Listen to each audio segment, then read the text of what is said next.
5 years Pretty old. sure That I was in was middle school. 26 years ago. You know. Oh No. no. When you could count the polygons, you know.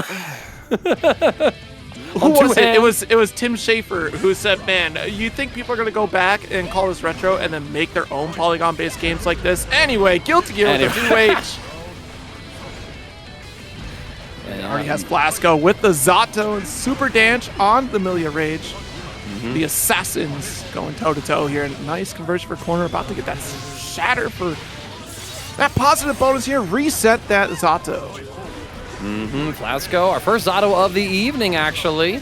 So we'll have to see how far in a bracket that this rather weak character is going to be able to progress through it. I mean, I feel like Zato, like, he's kind of back to almost like what he used to have. He's still obviously missing some of those tools that really made him good, but more or less, like, the rest of the cast has just power crept him for what he's been given back. And even then, like, in the more recent patches, he's still got a couple of nerfs here and there to his Sun Void. Oh no, Latif himself in here, the Zato extraordinaire. Wait a minute. Already talking smack about your own character? I got you. Ooh, get the jump in as well. Superdanch answering back in terms of the round count. Both sides, just a little over 50% of the burst gauge will be active by the end of this round. Of course, they could invest in a Wild Assault. Oh, Eddie is down though. Superdanch closing the gap. Good defense on the high into low. We dash it with the 2K. Trying to find the next opening here as both sides fighting for position. Oh, nice. Air dash in for the JH. Gonna get that shatter thanks to the hair card. Oh, no! The first commentator curse of the evening coming through. Resets from Superdanch. I like Flasco's aggressive burst to put Danch into the corner, but Danch will escape with that high mobility. The oppose just in time to intercept the Iron Maiden cart. YRC get off of me, neutralizing Sun Void. JH here not able to stand block, unfortunately. Superdanch is already being relentless, taking a round here in our first game over Flasco. Two, like, not so popular characters like these days, actually, to start things off. And I think like it will represent that there's a lot of diversity in the Guilty Gear Strive meta within this patch. Now, obviously, I think the gap between the best characters and everyone after that is quite a large gap, but there's still a lot of opportunities for victory no matter who you're playing. Absolutely. I mean, of course, we have a few Millia staples out here at TNS. Rat, certainly one of them. Walta as well. So we'll see some strong Millia players throughout these brackets. Capel side swap. And I think that's a massive change here for Millia players in general. Just that counter hit change, not being able to launch off the Capel makes it, you know, a little less potent, but a little less devastating for the defender to get caught by one of those. So Flasco could take a few stray hits. Leapfrog for corner position. Yeah, but we're not able to pick up the combo once we got into the corner, but we are able to pick up the air throw, put Superdanch back into that spot. One more series of mix-ups, and Superdanch going to invest into a Hero's Burst PRC to prevent us from being whiff punished after that 6-beat, but Superdanch finds the blow anyway. He's going to get the hard knockdown with the super, and so now Flasco in a guess for the situation. Oh, disgusting! No way, the command dash. Let's go to Artemis here to side swap. Make it difficult to block. Flasco goes down. Superdanch, again, that very active offense, being able to open up against Flasco. Raw hair card, no meter. That is troublesome behavior if I've ever seen some.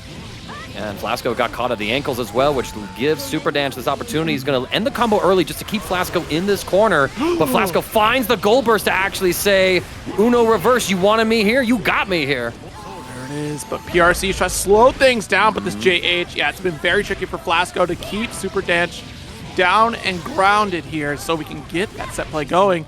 And these left-right mixes are just absolutely difficult to deal with for Flasco here, it seems. Superdanch coming out on top with the 2-0 lead. One game away from advancing in these pools. And while I feel like both sides are pretty evenly matched, it just comes down to the defense aspect of the matchups, right? Because both of these characters, they put you into blender. Zato with a little more of a high-low sort of presence once he gets Eddie set up. Millia, of course, going for left, right, high, low. I mean, it's an absolute vacuum of options, and Flasco just has not been able to guess correctly on so many of these mix-ups. I mean, credit to Superdanch. Command dash to cross up and then Artemis to go back to the original side on that hard knockdown. That was some foul play, so I'm not blaming Flasco at all for not catching these, but you need to be blocking those hair carts and get those punishes. When Superdanch doesn't have meter to keep it safe, the burst is going to stop the offense, put Flasco towards the corner. but we buy ourselves time with the air throw, Zero. Absolutely. Trying to push back to the corner. Piercer comes through. A trade. Very brave press, but these air throws again from Flasco. Getting a lot of mileage. Nice high beat, but the side swap every time. It's that air dash to side swap. JH, not a single air block here. We've seen some anti-airs come from Flasco, but we're going to spend the YRC sitting on top of the oppose. And the hair card again coming through. superdanch gets a big jump in here. Has the super meter as well to extend the combo. Flasco not going to spend the burst just yet. Blocks the multiple overheads. Gets frame trapped by the stall with Capel, and superdanch up a round. Flasco holds onto that burst. You better make use of it in this round or else you're about to meet loser side of TNS. Goldlewis does get the block here, but that's a lot of room between you and Millia. Finds the 2H again. That's just like how we saw in game one, round one there. Flasco dominating some of these anti-air positions. Has the burst. Yeah, I mean, he honestly could have held on to a little bit of damage, but the fear was I get pushed back in the corner, which is why we tried to go for that eject immediately to hold that neutral game. But now you're a little bit lower on resources. Piercer comes through, 50% to extend. We do get the super with Excalibur. Oh, Nice. and the full screen cross-up, Zero. That's what Zato can cook with that breaking the law. That's what I call it, breaking the law. You're breaking the rules of reason as you close out the gap. Nice 5P. All right, and there we go. We catch a mash from superdanch. Flasco just going to reset the position. Does not have Eddie, but is able to just buy some time with the block string. Tries to set himself up in the air. Good block on the cross-up. The throw will come through, and now we are in the next level of the Vortex. You know what? If I see an instant air throw come from Flasco at least once, you are the Guilty Gear player of the year. Not easy to do. See, we got the drift. It was there. I told you. Who's listening? Oh! But right now, it's guess for game here as Flasco put into a hard knockdown. superdanch delays that extra moment to call out the deflect shield, punishes it, and superdanch will take a 3-0. But I mean, Flasco putting up an amazing resistance all the way throughout. Got up for a second just to lock it back in and double check if there wasn't a glitch in the Matrix here. Surely there's no Bridget mirror happening, but there sure is. That's pretty impressive to see. Let's get right into it. Remilia on the denim Bridget, if I'm recognizing my colors correctly. Silent on that sort of black coated one, or maybe like dark purple. It's hard to tell on this map. Is this color 7? I feel like it's color 7. I could be tripping. I have no idea the color numbers. I'm impressed that you memorized them. Some of them. 9 is like orange, 7 is purple, Right. 3 is red, usually. Yes. Red, 4 blue, 5 is green. I'm kind of impressed with myself right now. 11 is the denim. It's That's pretty about crazy. Oh, all right. So we have the yo-yo set up here for recall just to extend further. Another one for the Oki approach. Nice. All right. Set back in here, just trying to run some simple offense. Silent. Gonna get caught at the ankles though. Remilia now able to deflect string proof against Silent's option. Get the pickup with the PRC. Should get the wall break as well into our super. Round 1 over to Remilia. Score for blue team. Absolutely good cleanup right there, especially calling out that guard cancel here, the deflect shield from Silent. That was a great play because he already had the recall from Yo-Yo. Multi-hitting normal to help contest that space, and it has that far reach. Card for wall, nice start. Good call out on that DP. Silent gonna catch. Remilia a little too quick to pull the trigger on that burst, but Silent a little too far away to get much more than a few hits for a punish. So Remilia getting the next setup here. Woo! Safe jumps the Starship. Okay, I haven't seen routing like that before. That's hype. Very nice here. Has the shatter. JP just keep chipping away there. And it's the last ditch effort to try to reset neutral with that burst and still able to get a free jump in. Remilia takes that first game. All right, establishing dominance in the Bridget mirror match so far. Again, I kind of feel like we're seeing like some of the same sort of storyline building up in terms of the gameplay here, where it's coming down to each side's defense, right? And Remilia already showing like really good awareness of like what options Silent could try to use to escape some of the mix-ups, right? Like, okay, I think you're going to deflect shield, or I'm anticipating it, so my block string is going to option select between, okay, if I'm point blank next to you, not a big deal. You deflect shield, I'm still hitting you in the ankles. Oh, jeez. Let's get the low. Try to get the 2H anti-air. Oh, I think there could have been maybe a little bit of a pickup there, even with the trade, but Silent just going to settle for the Oki, keep Remilia on the defensive, plan another yo-yo. Good escape, though, from Remilia, but Silent will not be stopped. Can't be silenced, if you will. Nice, got the 2K. Oh, tricky stuff. Remilia has been absolutely insane with these approaches. Safe jump, even overhead situations, very difficult to check out. There we are. Push back for corner again, the far slash. YRC to get some breathing room. Could have blocked reset for throw, full extension because of the yo-yo setup.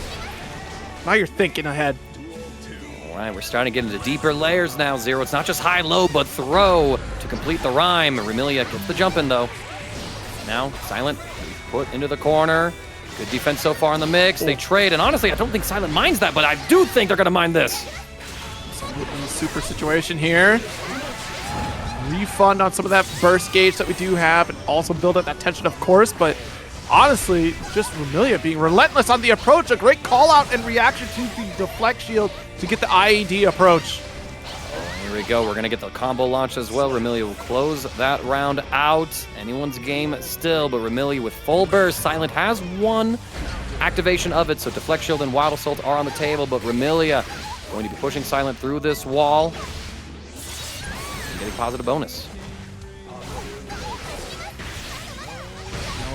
RC continuing pressure. Yo, the way that Remilia is just reacting to these deflect shields has been superb. 2 wild assaults back to back to maintain that corner pressure. You are not going to get out without my say-so, says Remilia. Silent is now knocking on death's door. And it's going to do it. Blue Roman cancel to close the gap. Upwards yo-yo, we dash forward, able to catch. Not much of a combo there, though. Again, Silent having some missed opportunities, but this too heavy anti-air has to be the opportunity for Silent to potentially make a comeback in this round. Okay, that was definitely tricky. Remilia gets caught by that low, holds the next bit of offense, guessing correctly so far.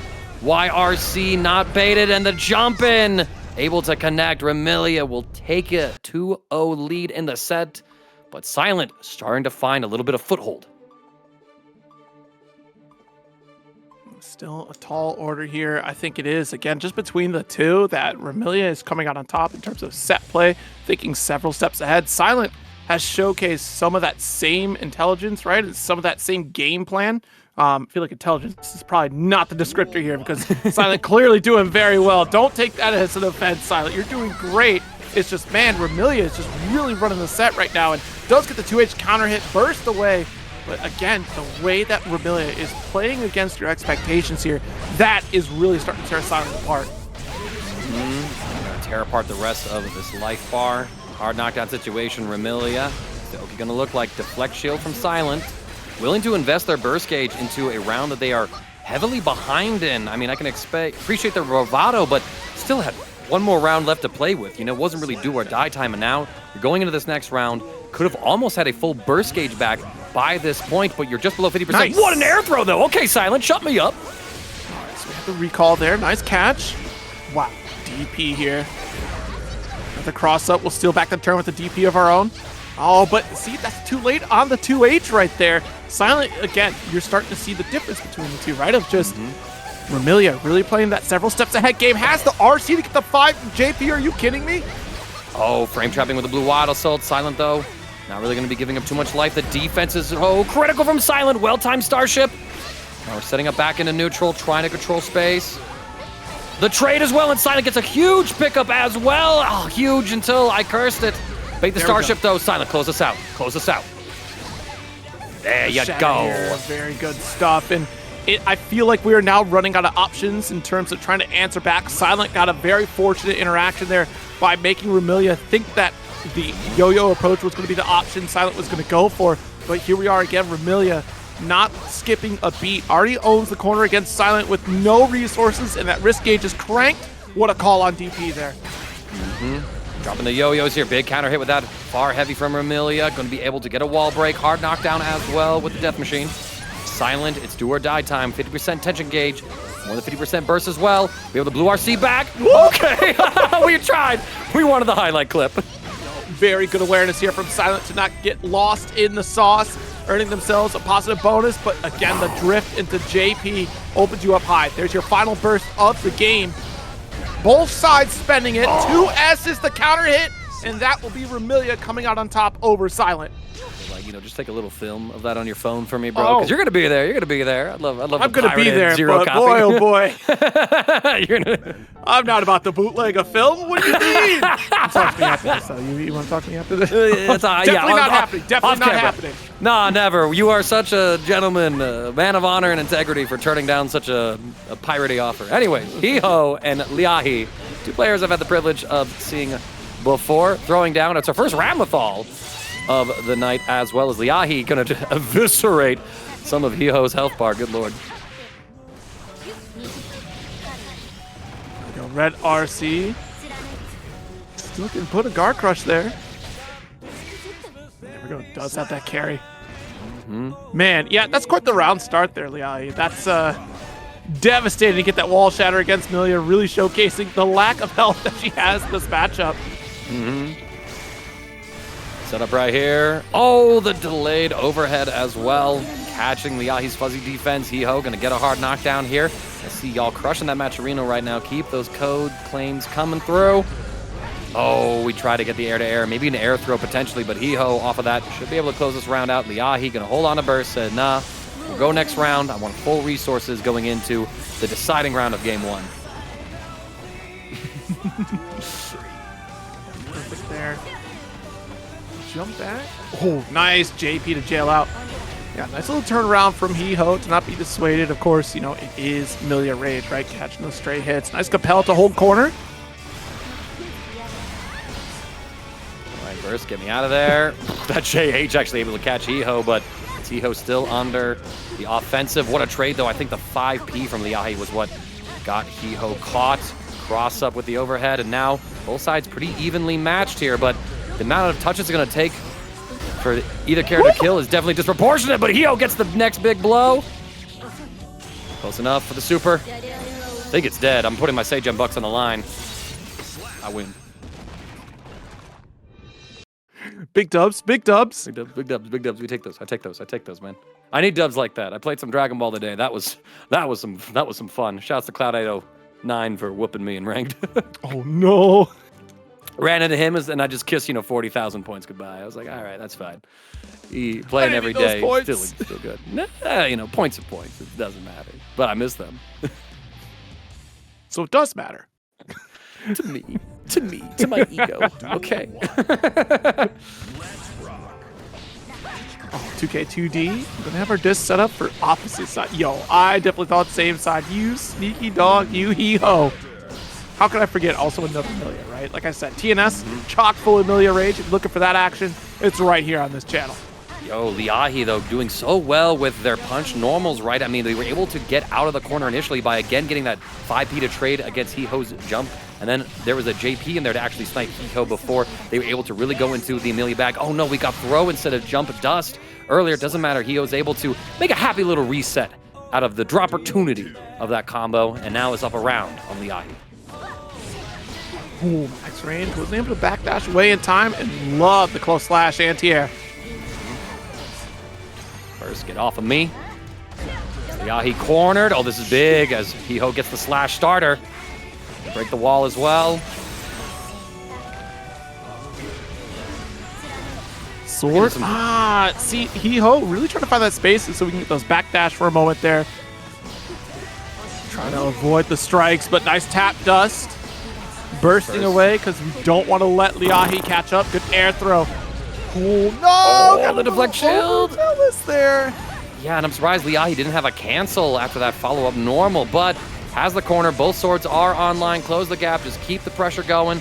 Oh, nice. Oh, is what I would have said. The nice mix, but no conversion to close it out. Hiho gonna take the drop, snatching defeat away from Lēʻahi just to give it right back.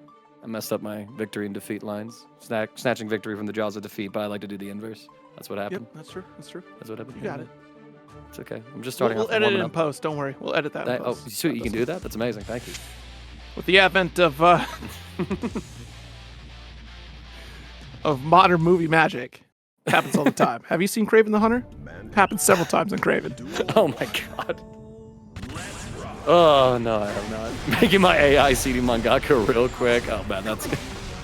I don't want to have a conversation with me like that. I call myself a bot. Oh, right. nice little backstep away here just to get the launcher off. Sword explosion. Jump in here. Again, Lēʻahi just going for pretty classic pressure. Not throwing the second sword this time, wanting to hold on to it, it seems. Hiho. Oh, Lēʻahi wanted that air throw, but gets whiff punished for their troubles. Hiho has the wall break. Positive bonus cooking. Seems every single time Lēʻahi starts to get an advantage, it's Hiho that starts to bring it back. PRC, yo, that was like a fake out on like, go ahead, you see the PRC, the fastest option you got is throw, I'm gonna jump, punish it for it. Empty low now there for Hiho, just another round away from being our third 3-0 on stream in a row, but again, another competitive set so far. Jump back away here, Lēʻahi with no resources. Gonna have to try to build back up at least 50 for a wild assault attempt here, but Hiho will start to press the issue. Missing a sword, it's not a good spot to be, but right back in the neutral, so it comes back way sooner than we need to. Here we go, just keeping the pressure going. A couple of plus frames with the rock, chasing the jump as well. Trying to find the next opening, and there we go. We go for the backdash to shimmy on the throw. Hiho will invest the burst. They want to close out this game right now. Ooh. Artemis! Going back to the original side, and Stop. all the layers, please! That's so dastardly because it's so difficult to see that Hiho goes for the second jump to cross over Lēʻahi, blocking the burst this time around. 3-0 victory for Hiho over Lēʻahi. Right, tonight is a night where we're sweating over 3-0s, y'all. An Irishman made a really deep run in there. No spoilers for a 2-year-old season. So, you know, every time I just want to talk in the Irish accent. Or whatever. That was like a blend of Scott-Irish. Good try. Good effort. I know. I need coaching lessons like Tom Cruise and his Irish accent. Y'all don't let him use it. Well, said McSmitty on the axle. Thank you so much for the assist there, Lilia, on the axle call. You get to do that live on twitch.tv/TampaNeverSleeps. If you're watching the VOD, you got right into this, and you get to see the support that Lila gave us. Much like the support of the clones from Chipp to get that shatter, to get the hard knockdown, and almost... Oh, okay, you know what? It's fine. It's fine. It counted. It counted still. Wasn't supposed counted. to convert. It was supposed to mix. Right, you know, just option selecting. Either this combos or, you know, block this falling overhead, you know, just mental check. Get the confirm from the crouch position with the Rekka series here. Marvelo unrelenting right now, catching McSmitty, trying to press. Oh, you baited out. Nah, Marvelo. No, Marvelo. Yo, Marvelo's ready. Marvelo's ready for Arc World Tour. Yo! Forget saved it for Nationals. Marvelo's putting out there right now. I'm out for blood. Perfect round, McSmitty. You gotta get up. You got another game. Marvelo, I think he wants to buck the tradition of competitive 3-0s, but he wants to keep the 3-0 scoreline. You know what I mean? That's how it feels like. Granted, Chipp is one of Axel's more difficult matchups. You got a character with a lot more aerial mobility than a lot of other characters, so it's harder to correctly zone and call out those air approaches. He's also a very fast character, right? And when you got these huge recovery on a lot of your normals, Chipp is able to just close the gap and prevent you from playing that zoning game plan a lot more consistently than some other characters who might struggle to run up to Axel from full screen. Plus, now you got tightrope to be like, hey, let me just walk over those chains real quick. Approach can be a little bit risky too with the snipe coming from Axel. We'll see if that comes into play. But as he called out, like the relentlessness from relentless pressure coming from Marvelo here on Chipp. I don't think you get that opportunity. Side swap there with the JS. Just a bit of a delay to see if you got the YRC in you. There it is. Oh, McSmitty's defense though, blocking 2 cross-ups back to back. Pretty impressive. But again, Marvelo kind of getting these hits in like these neutral situations when McSmitty feels like now's my time to challenge. Marvelo's just going to wait for the tornadoes to subside. Has danger almost inflicted. Good defense against the Rekka series. Nice mash there. Okay. Here we go. Tornado set up. We navigate around it and risk it all to try to trade out a hit against McSmitty. Oh, empty jump. Full screen. Lucas with TNS. Thank you for the subscription. Even TNS subs to himself. You know, what kind of scheme we building up here? We're just passing So like the money funding. around. Self-funding. Self-funding, right?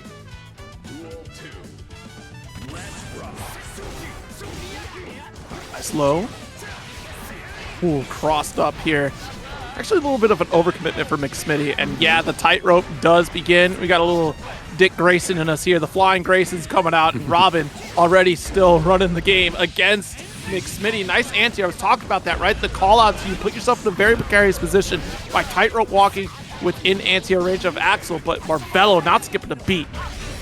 And McSmitty going for the red wild assault. Marvelo, once he sees that commitment, it's a pretty safe point for him. Go for the YRC, and again, he's going to be able to take game 2 on McSmitty, not even dropping around. McSmitty was able to stabilize a little bit there. I feel like McSmitty's defense is exactly what it needs to be. It's strong right now. He's calling out a lot of Marvelo's mix-ups. Some of them are still landing, but you can't block them all. I feel like where the issue for McSmitty is that there's these situations where he's trying to stick some kind of normal out. He's trying to take control of space, but Marvelo is just too quick and already suffocating McSmitty. So I feel like instead of trying to go for those heroic plays, just go, I've already lost the situation. He's going to get on top of me. I need to just use my defense, rely on that to then fight for my next opportunity. But I mean, that's like, you know, that's not really playing to win if you're just going to accept that fate, right? So I understand the need to try and contest. And it's also that information overload, too. You're looking at the tightrope setup, and McSmitty has to think about 3 different routes that Marvelo could potentially take on a linear path towards Axel. And how are you going to preemptively call that out without putting yourself in a bad position? Risk gauge starting to crank here. Nice whip punish counter hit. Marvelo with another hard knockdown onto McSmitty. Has not dropped a round in this set quite yet. But again, McSmitty, I'm just so impressed with their defense so far. Marvelo going to call out the Tornado, YRC. There it is again. Like, McSmitty is doing so well, but Marvelo just leaves enough of this gap. McSmitty wants to press something, and that's where the frame traps from Marvelo are being incredibly effective, Zero. Yes, indeed. Already has that counter hit round start with the far slash. Super, and already has a substantial life lead. Not having to burst at all. Marvelo's looking really strong in this final round, potentially. All right. Ooh, blocking that overhead. Marvelo, gets it with the delayed bonsai overhead.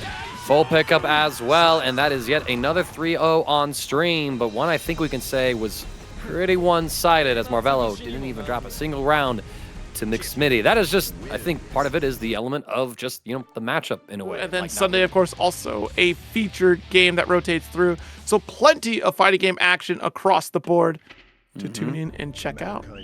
Definitely. Yes, indeed. And now let's get into Cheryo versus Kaneda. It's going to be 2 of the strongest characters of the patch going head-to-head here as Sin and Goldlewis start throwing things down. Kaneda trying to get an opening onto Cheryo, but Cheryo playing nice and cool on defense so far. 6B for Kaneda, though. All of our stamina has been used up, so we're not going to be able to have those very strong cancels of Sin, but with the RC, we're able to make our own cancels off of that overhead, catching Cheryo unawares. Going to invest in the burst once we feel like we're able to get away with it. Now here comes the Behemoth Typhoon. Security gauge is generating, so no cancels just yet. And like that, the health is equalized. And now you get to bully in this corner here. Oh my goodness. I think that was devastating. That ground bounce. I was not ready for the shatter right there.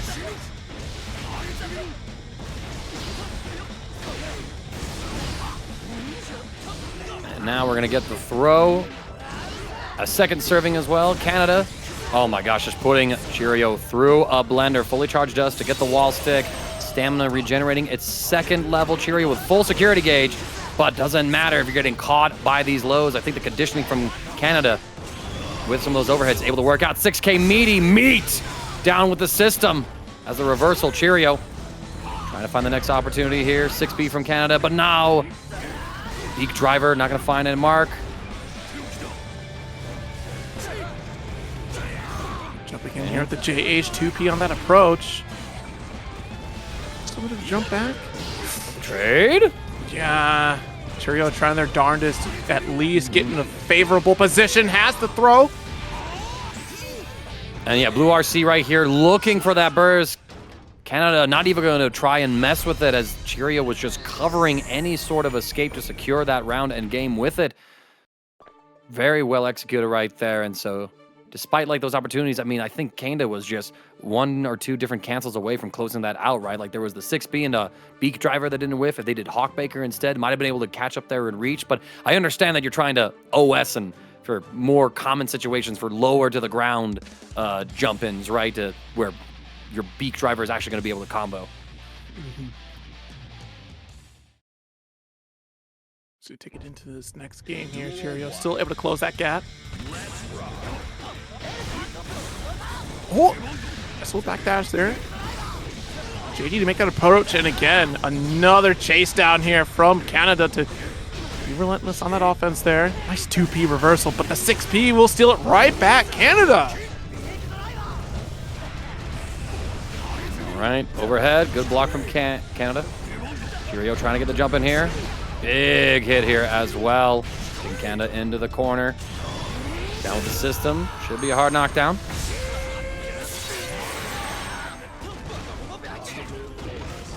Forward, 6K.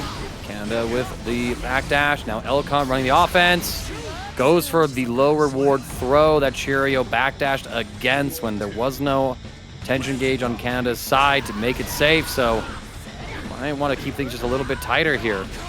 Uh-oh, too tight. The instant blocks from Cheryo means that we get a back throw punish. DP will relieve that offense, though. Red Wild will still to extend. No stamina for Kaneda. I mean, Cheryo, I think they got a bead on what Kaneda wants to do on offense. Trying to draw that line here. Nice backdash. Little trade, 6P again. Really finding that spacing at max range and being able to collapse when we do get those counter hits. It's so critical for Kaneda to take this lead. All right, there's your YRC to push away. 2P again. Cheryo's been so brave with these 2Ps calling out against Kaneda. Closing the gap again. Kaneda relentless with the stamina gauge. Too close with the beak driver. Cheryo will get a punish. Deflect shield just to option select between the highs and lows. And there it is, right? You try to jump over the drone, a classic play, but every Goldlewis player at this point is ready for you to try to avoid the drone. And now, I mean, Kaneda, one more interaction. That's all that separates them from defeat. Here we go. Ride the lightning. RTL. Ow! The drop! Ooh, max range on that White Wild Assault here. A couple swings of the Behemoth Typhoon.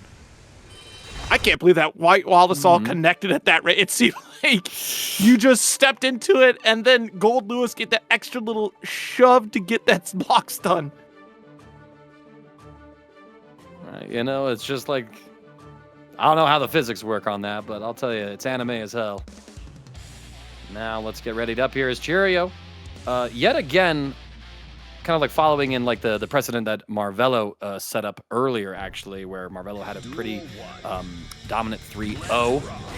Now Cheryo, I mean, I don't think they've dropped around to Kaneda yet. They might have been around dropped in game 1, but Cheryo has largely seemed in control, especially when it comes to like making the right reads on Kaneda's offense, until the overheads come through, of course.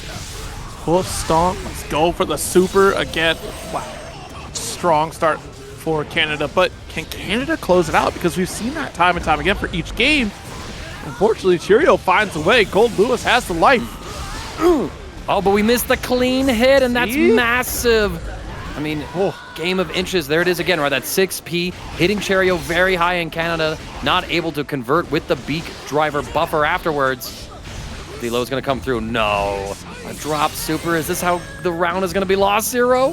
This has been how every game has gone so far for Kaneda. You better close this out, and we do. All right, able to catch.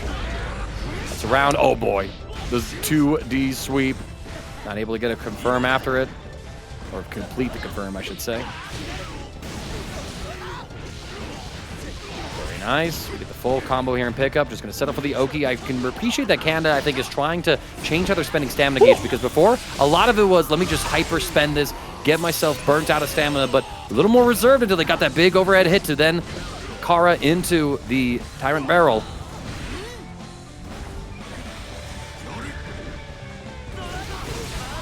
There we go. Beak driver has a quick follow-up, but missed the conversion. Burst called out. Look, it was a happy accident. Okay, we can make do.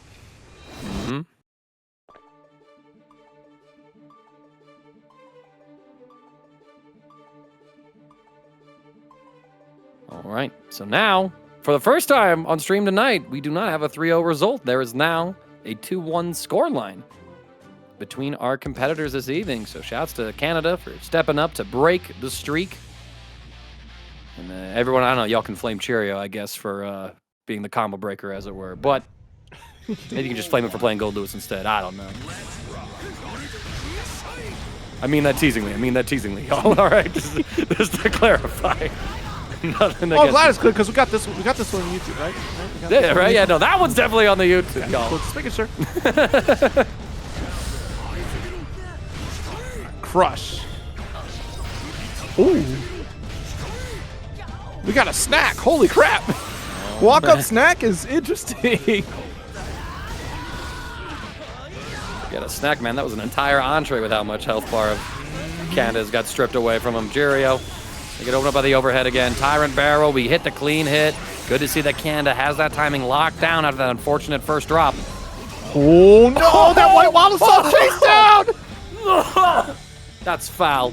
Using White Wild Assault as the gap closer, then PRCing to punish the backdash that was trying to evade it. Cheryo just leveraging their resource advantage so incredibly well. 2S from Kaneda, though. It's a big counter hit confirm. Should be a wall break as Sin, once again, out of stamina.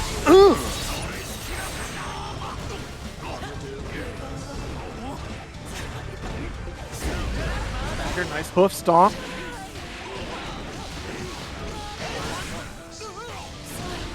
There we go. Chase down on El Cut here. Oh, okay, Behemoth Typhoon. Let me just completely control this sector of the screen. That's why they call him the Secretary of Absolute Defense. Kaneda gonna have to invest in the burst if they don't want Cheryo to break the wall and get positive bonus flowing for themselves. Tricky sequence there. Cheryo gonna invest in a hero burst, actually. Feels confident enough with the resource lead to try and steal this round from Kaneda and close the set. Oh, what a scoop. That was huge. Honestly, I think we go burst there because we saw the fact that Kaneda was willing to spend the entire stamina bar. So we wouldn't have to deal with another sequence right after that, like we're seeing right now. It was definitely a winnable round for Cheryo. Okay, out of stamina again, so Kaneda does not have any of the Cell Step cancels from the special moves. Cross up from Cheryo. Kaneda trying to find the next opportunity. It's Cheryo gets the hit. Nice confirm. Set up the level 3 drone. Back into the corner you go. Hold this pressure. Hold these behemoths with your face. GG.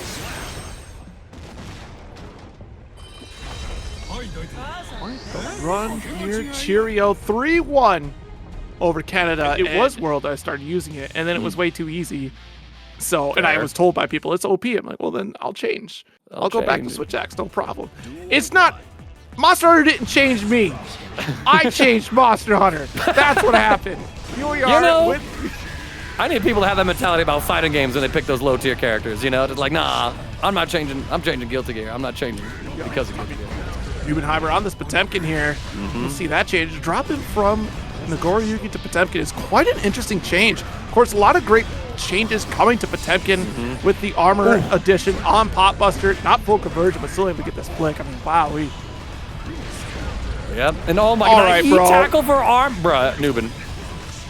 That's illegal. Tap dust, tap dust. Lurry able to block both of those tap dust, though. Pixel and a Dream cannot make a single incorrect move. Oh my gosh, you were able to flick the meteors. That was godlike Nubenheimer. Trying to flick the fro. What did we flick? Hold on, wait. Yeah, we stuck out a button, Lurry. I think it was like heavy slash, bar slash, something like that. Okay. Something to that effect. Yeah. We definitely extended our hurt box with a normal, and the flick was able to pretty much say, get that out of here. Oh, jeez. At least, wait, we flicked at least one kindergartner off recess? No, you've been rowdy. Get back in the lunchroom.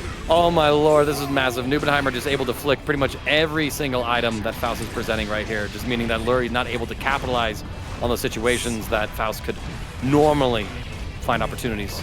And that's a huge change for Potemkin there too. Like, wasn't able to do that before, right? And now it's just anything that comes out outside of like supers, we could see a flick coming through. Devours the bomb, so we got that in our back pocket. Draws a line with this banana peel, but good lord. Yeah, right? I mean, the banana peel keeping Lurry out of Nubenheimer's grasp.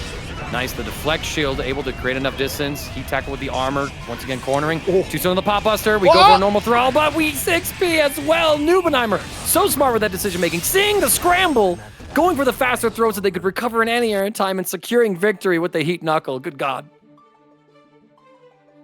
No, I still see Nagoriyuki. I don't know what you guys are talking about. That's not pot. Do you see that offense? What do you mean? Nothing's changed. Nothing's changed.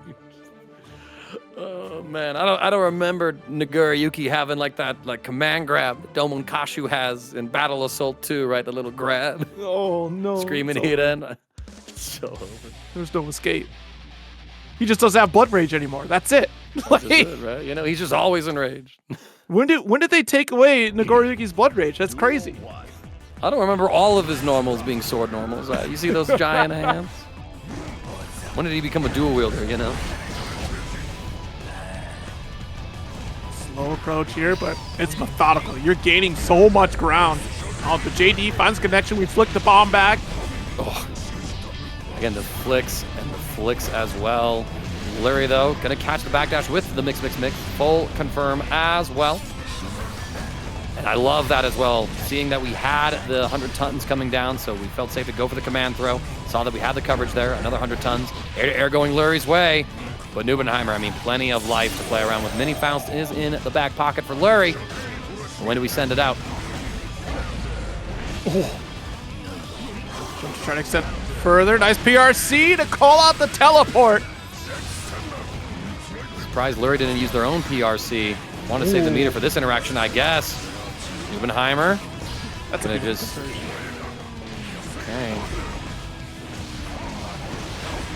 Oh, this is so tense and scary, actually. The flick, gold burst as well. Lurry wants to really invest to make sure they're not going to lose this game. All the items, the flick though to stop Mini Faust's rampage. Ah! Thank goodness. Lurry fight for his life out there with every item being flicked from Nubenheimer. Oh, jeez. Right down, wild assault push to the corner. Surely not. Oh, yeah, it is. All right.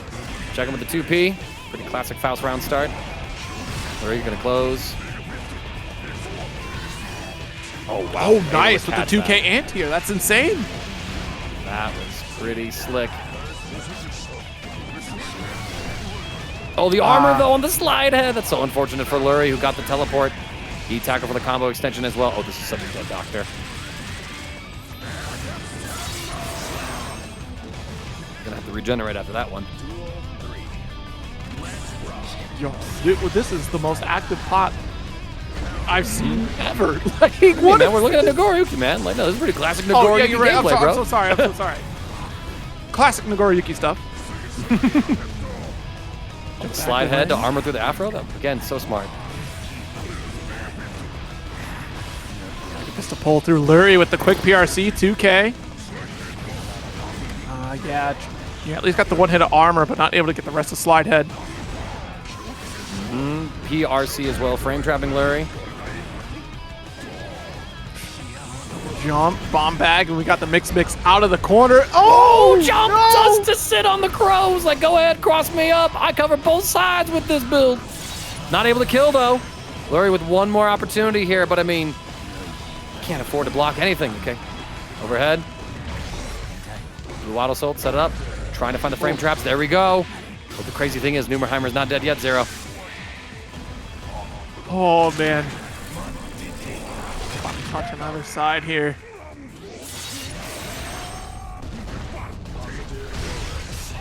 Guard cancel away. Hammerfall comes through. Recognizes the guard cancel, and he's still waiting. You could have just threw, but you said, no, I'm making it personal. I'm going to hit you in the face.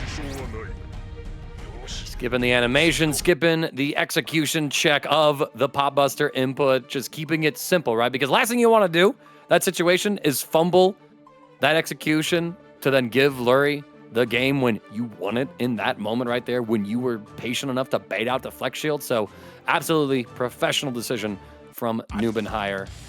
Now let's see. Pop Buster. I was hoping for a regular throw.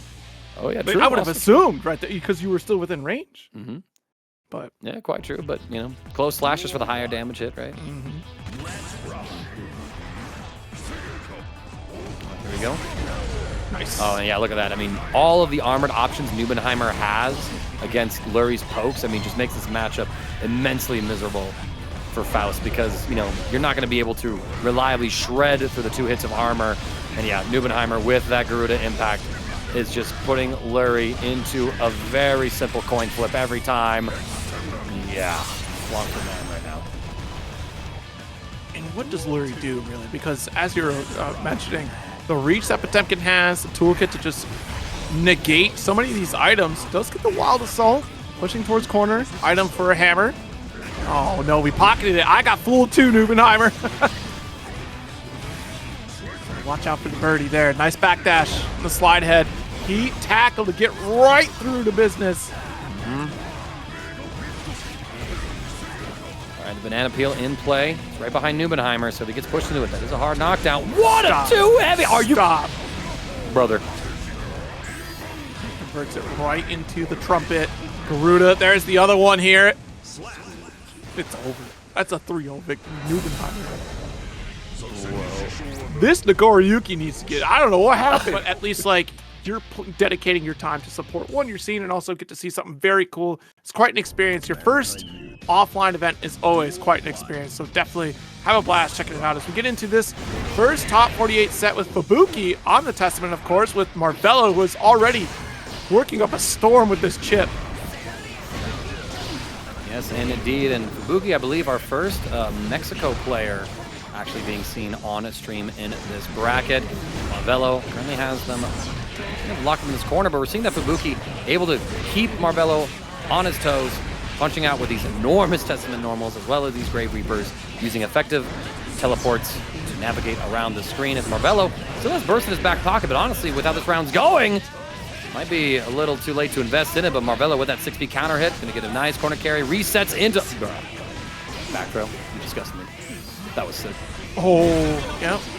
Caught the blue RC, but not able to challenge, so was expecting a YRC, but didn't continue the block string enough to get it.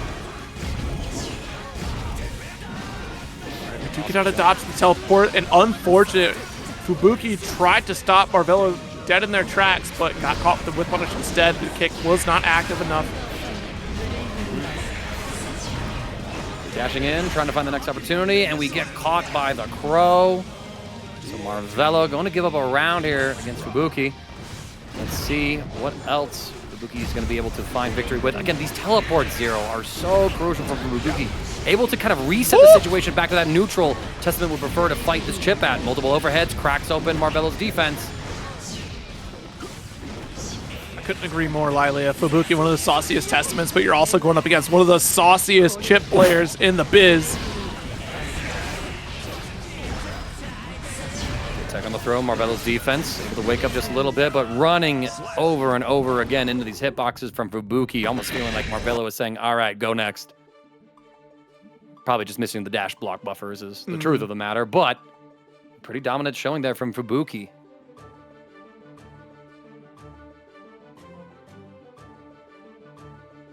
All right, let's get back into it here. That first round, it's set right to Fubuki, and it is tricky to keep up because as much work as Marvelo is trying to do to chase down Fubuki, you have to worry about the Grave Reapers trying to stop a lot of those angles in which Marvelo could go for rope run. It's the same problem you kind of have with Axel, whereas Axel had to be a little more preventative. Like Fubuki can kind of sit back with those extended range normals, and the slow creep of Grave Reaper, setting up a stain for teleport. You see this mix? Oh my lord, absolutely phenomenal. I'm also seeing that Marvelo is trying to make these little adjustments, recognizing where the heart is on screen that Fubuki could teleport to and trying to hang a little closer to that. He is hovering in that mid-range so he can sort of cover both options. Alpha Blade will dodge the super. So Marvelo now going to get short combo for his rewards, trying to frame trap right here. The overhead will bust open Fubuki. And we go for the reset, again blocking that Karasa. Excellent defense so far. I think people have been figuring out what Marvelo likes to do once he's on the tightrope. TD knockdown here. A couple 2Ks to try to stop you, and a little too late for the air-to-air chase against Fubuki. Scoop, no meter to convert it, but we'll take the OTG and get not ready for the high Arbiter sign. On a reel right there. Marvelo just lost an air-to-air interaction. Fubuki able to capitalize, finding the hit with the Arbiter sign overhead. Marvelo trying to close the gap, but Fubuki timing so much of their pokes incredibly well to deny Marvelo opportunities to get in there, checking him preemptively. This is sort of like the vision, I think, that McSmitty had earlier when we were playing Axel into Marvelo's Chipp, but Fubuki, more than just a vision, it's a plan.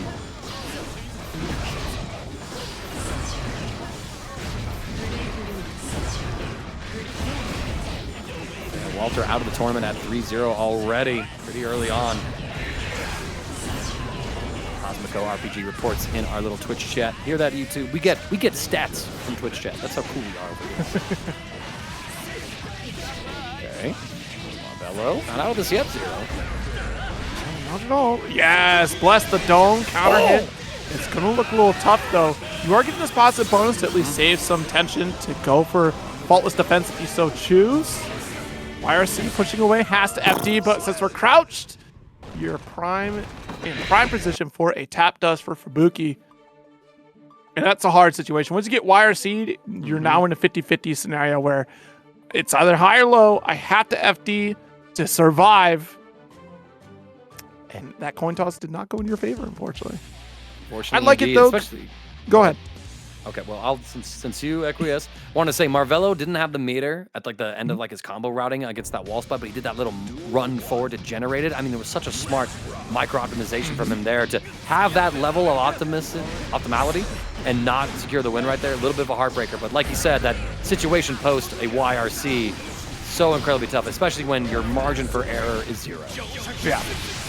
So we do have the super there. It's a great call for Fubuki to go for that tap dust there in that scenario. But now that you're knocked down, building up positive bonus one more time. A little deep on the cross up there with the IED. Couldn't convert with the 5K after. Scooped up. This is a problem with Stain. Super. Just caught up. Yes, we did. And it's the second time Marvelo has gone for that cross-up mix-up on a hard knockdown. Goes to wall break, and it's just a little too far for him to actually convert off it. He's going to YRC before the Wild Assault Dust can come through. Text the throw, so Marvelo already anticipating the adjustments. Ooh. Got a 6B, able to convert right after the RC. Nice red Roman cancel there just to get the finish. But Fubuki not out of this yet with that 2-0 lead so far. Marvelo being a little more cautious going into it here. Gold burst again. Means that positive bonus is in play. Arbiter's Sign is going to do quite a bit to Marvelo, who is expertly navigating the situation. And again, this time waiting closer to the teleport point where the Succubus was waiting. Oh my gosh, we're able to run through, but beautiful 2K check. Fubuki looking for that burst.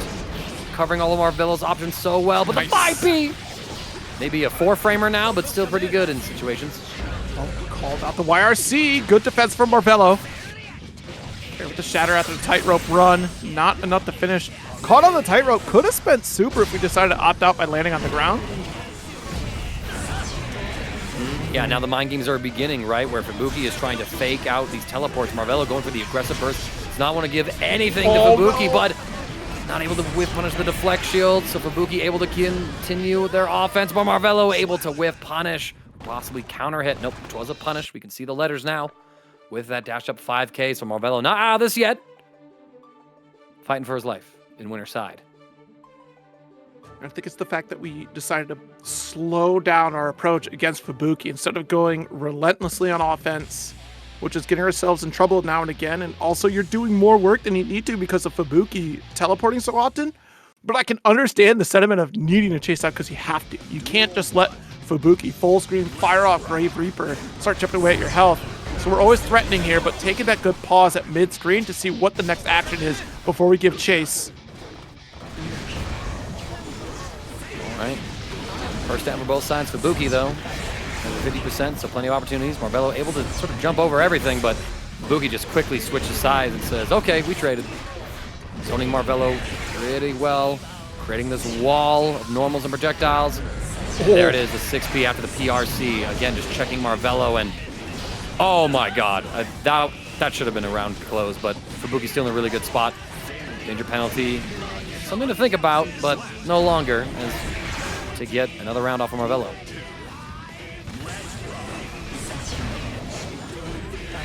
Okay, nice IB. Still right in the face of Fubuki here. A couple 5Hs, and that one gets whip punished here. So tossed out the shuriken there. Wait a minute. PRC pulling it right back in. Nice counter hit. Grave Reaper to Change out the position. Yeah, does get that teleport. Marvelo point blank next to Fubuki, but it's still Fubuki's turn on all this offense. Big 6P here from Marvelo, able to close the gap. Deflect shield will relieve pressure, and Fubuki, oh my lord, just not letting Marvelo in at all. Teleport again. Marvelo, he's getting a little antsy, and so now Fubuki's able to rely on just immediately side swapping with those teleports. Marvelo closes the gap. A big 2K2D confirm into the super means Marvelo is going to have positive bonus to work with here, Zero. Let's see if he's able to make any use of it. And that was such a quick decision from Marvelo. After whipping the JS while falling down for the rope, we cover that backdash from Fubuki with that 2K. Oh, but the 6P, the ever-lingering stop sign from Testament, tries to call out the burst because you know Marvelo is prone to do it. Marvelo refuses. That's closing out the set here. Fubuki 3-1 over Marvelo. Ramlethal coming in. Oh, yeah. Our second Ramlethal, our second Goldlewis of the stream. And we got that Jacko theme song as well. So, you know, bust out your popcorn, chat. Ooh, I'm at my place. I could actually, you know, put some homemade stuff. Get the kernels out, put them in a little pot with the oil. That might be a vibe. I might do that tonight.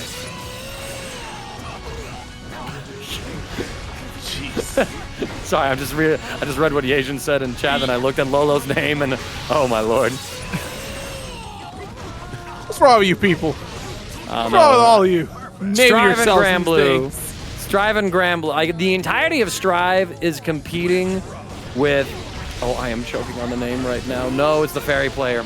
It's the fairy player. Nope, we leave that one dead. Okay, you want to leave it dead? That's fine. I can't think of their name anyway, or many of their names. Well, Iago, it's Iago. They do have funny names.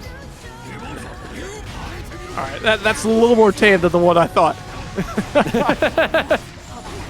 All right, tries to pin up here with the. Oh, I like the flip for the interesting fuzzy guard here. Really the fuzzy guard, but you're guessing for which side, the left or right. Nice push back with the guard cancel. Not going to save you. This is just timing on that.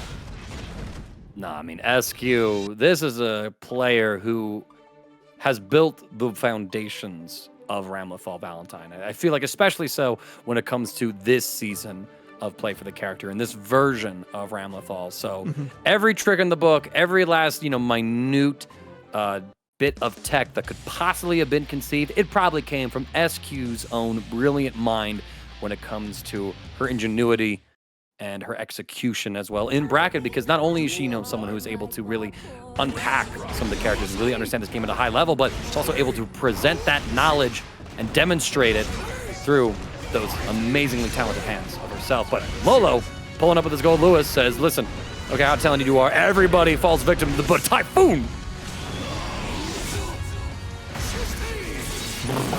Whoa. My bad. My bad. You're dead. Ganbare. Yamate. All right, well, flip for the wall here. Shadow right back at you with that windshield wiper.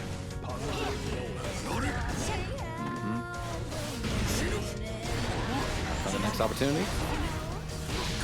Goes for that backdash overhead as well. Lolo will invest the burst here. Jerome gets the knockdown. Trying to maintain offense here with these dash cancel behemoth typhoons. Woo! Nice XP though. SQ, I like it when the swords were away. SQ not trying to really scramble against Lolo, just waiting for Ram's supply to return to her. Break the wall as well. Positive bonus for SQ. Working on a pretty good round. JH locked in here. We already have the guard crush and left, right again with the JK. SQ with a clean round. Clean indeed. Lolo just about to get burst back though, so pretty much both sides will have full resources. A couple of seconds. SQ might have to think about spending this burst. Gets the Wild Assault, finding the perfect time to swing with that far slash actually to interrupt Lolo's pressure. We're gonna just end the combo a little early. Mortabato. Hard knockdown as well. SQ in a prime spot to close this game out. JH just get a second jump in. Just in case the drone was active, you still get the full conversion there. Oh my gosh, and the sword actually interrupting Lolo's wake-up reversal. Like, kind of looked like the startup down with the system, but didn't really work. Oh, good lord. SQ just walking back, saying, go on, come on, find the next hit. Come on, just walk on the dog. Just doing it live on stream. Like, come on, Lolo. Run into 6P. Poof. SQ with an excellent cleanup there. All right, well, 2-0 lead. Keeping her cool. SQ is still running the set against Lolo.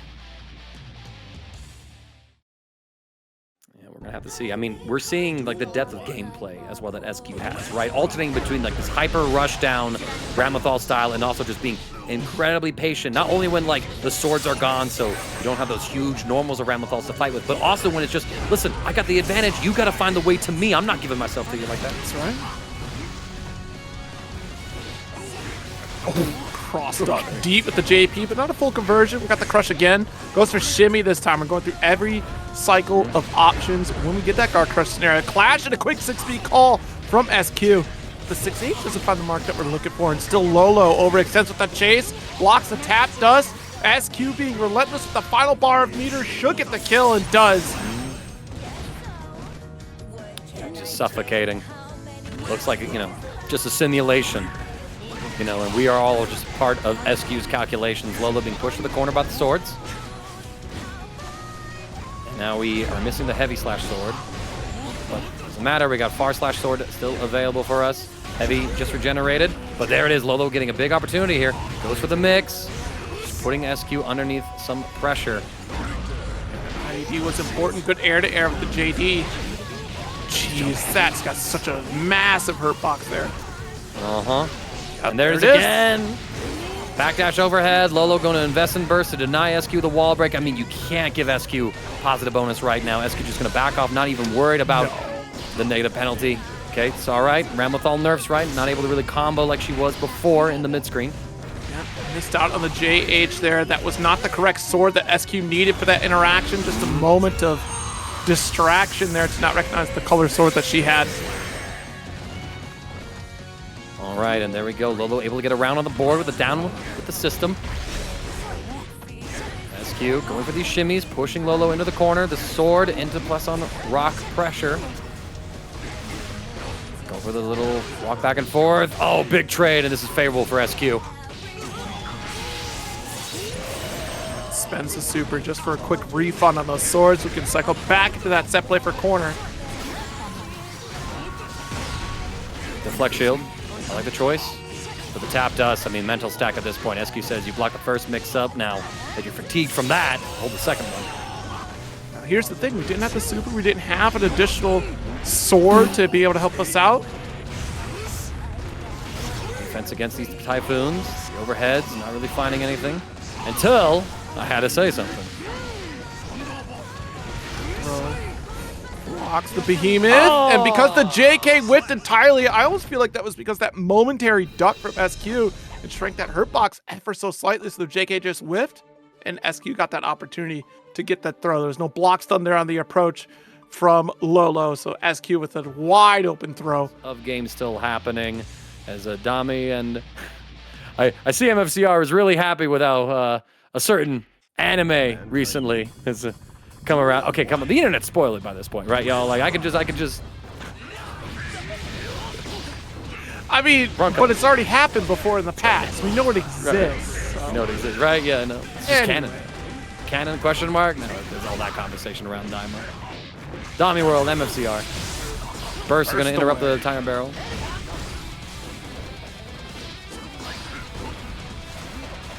Let's keep the approach here with the 2P. Stomps here, DomiWurld with the hoof stomp. Full charge dust, DomiWurld in a really good spot. See that y'all are still claiming those Matcherino codes. Thank y'all so much for doing it. Keep generating that prize pool money, y'all. And please consider direct donations as well to support the players tonight. They greatly appreciate it. Goku is the greatest to ever do it. You're so right, Millia. That is a huge burst opportunity there because it pushes MFCR back to that corner. 5P, don't you be jumping in front of MFCR who's down back. Wait a minute. Ooh, last moment cross up here. Full combo. Run the mix.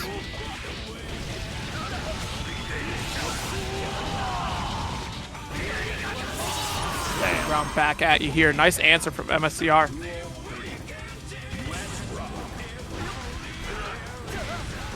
Blocking that overhead. What a close last, actually. The crazy choice. Over the back throw now. MFCR in a pretty good spot. Missing the overhead timing, though, so DomiWurld's mash going to work out. I like the throw reset here. Again, we're seeing that DomiWurld kind of being a little more reserved with how they spend their stamina bar. Only going down to about level 1, at least as far as I've been looking at it. Full level, empty jump, 2K2D for the knockdown. Beak driver. Oh, yep, the high-low mix. Track the stomp again. Risky stuff here. You know, usually MFCR is pretty liberal with the DP here, coming out with flash kick, but we're dashing away. Caught DomiWurld reaching, able to get a throw and another back turn.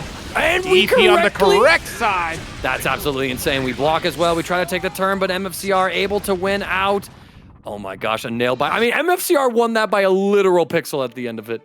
Oh, this is going to be a set, Zero. This is going to be a set. Oh, yes, indeed. First blood already drawn. MFCR wasn't too far out, though. Did get that second round. But, hey, as MFCR was famously once said, you just got to simply guess better, and DomiWurld definitely achieved that one.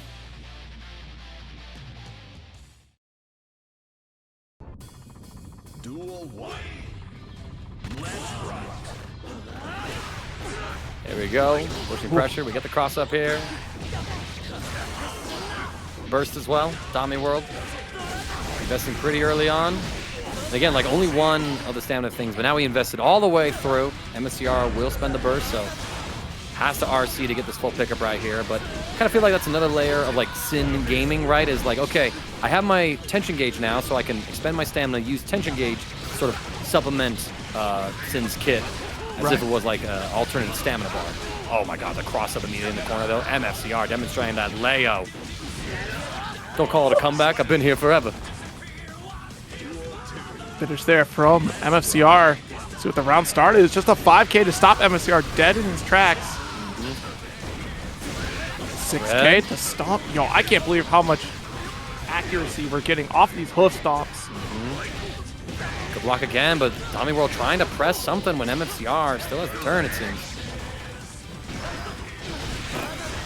The fact you were ready for that throw after MFCR went out of stance is crazy, Domi.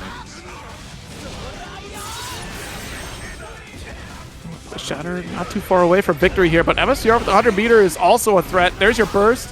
IB, super. We still have RC to close this one out with the throw. Overhead, you better burst. Yeah, but we found the right moment to do so as well. Blue RC will catch. We get the punish as well.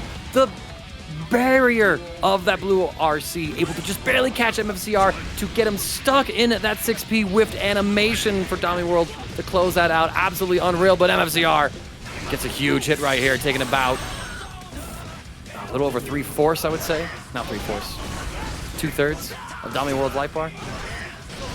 1/3, excuse me. B. Not ready for the next action here. Drift, just in case we do get the JP. What defense? What? We got the JD here as well. DomiWurld with some awesome routing. Evening up the life count. Has positive bonus in their corner. MFCR building up tension gauge and burst. Invested there to stop the combo. 2S will keep Leo in check. The throw! Oh, we got the drift just to call out the 2D. And a stomp in the face of MFCR. And what's crazy is that avoids that throw, right? We're already floating, so we got that dump, and my goodness. Okay, yeah. I told y'all it was going to be a set. Told y'all. Pretty active. Pretty active out there. Pretty active. That was okay. It's 1-1 now. The first time we've had a 1-1 scoreline all night. Yeah, we saw the almost run back here from Marvelo, right? With the 1 point on the board, but not quite able to tie it all up. Fubuki still running wild here, so DomiWurld still giving a run for MFCR's money. Walk up throw. And I'll see you with an overhead of my own. All right, MFCR with a well-timed burst puts Domi into the corner. Okay. Oh, but we kind of dropped that combo there as well, maybe leaving a little on the table. Yeah, MFCR should be able to close this one out. Send out the super. Yep.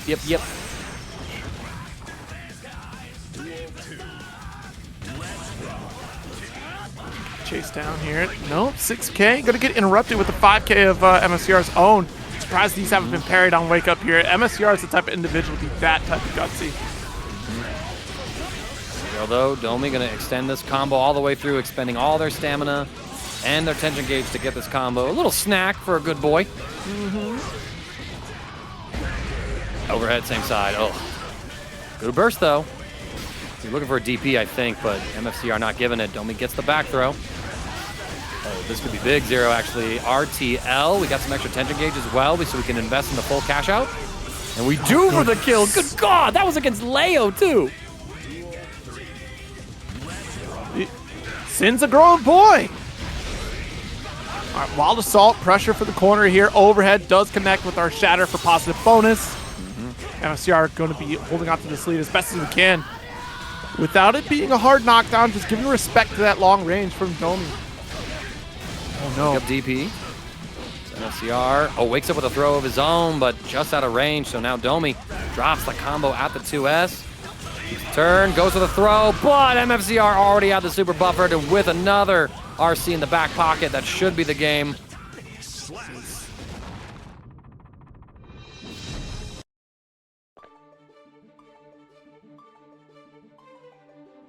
All right.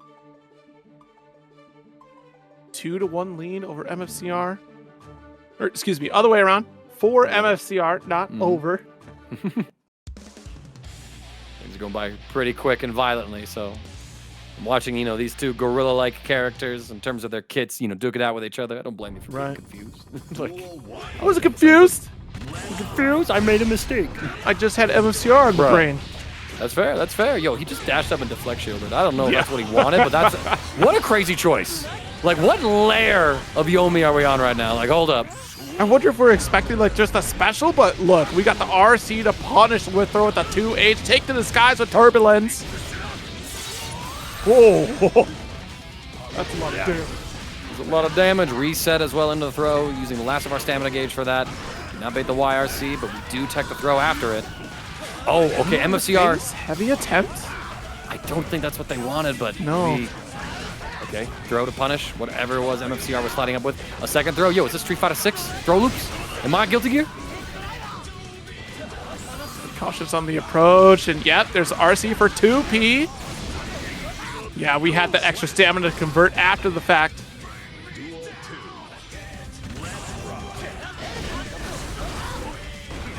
Look at how much stamina Domi is willing to spend. And here we are, just a flash kick, and calls out the dash through with the throw. There's that overhead as well. Going to convert with the RC, get the wall break for positive bonus.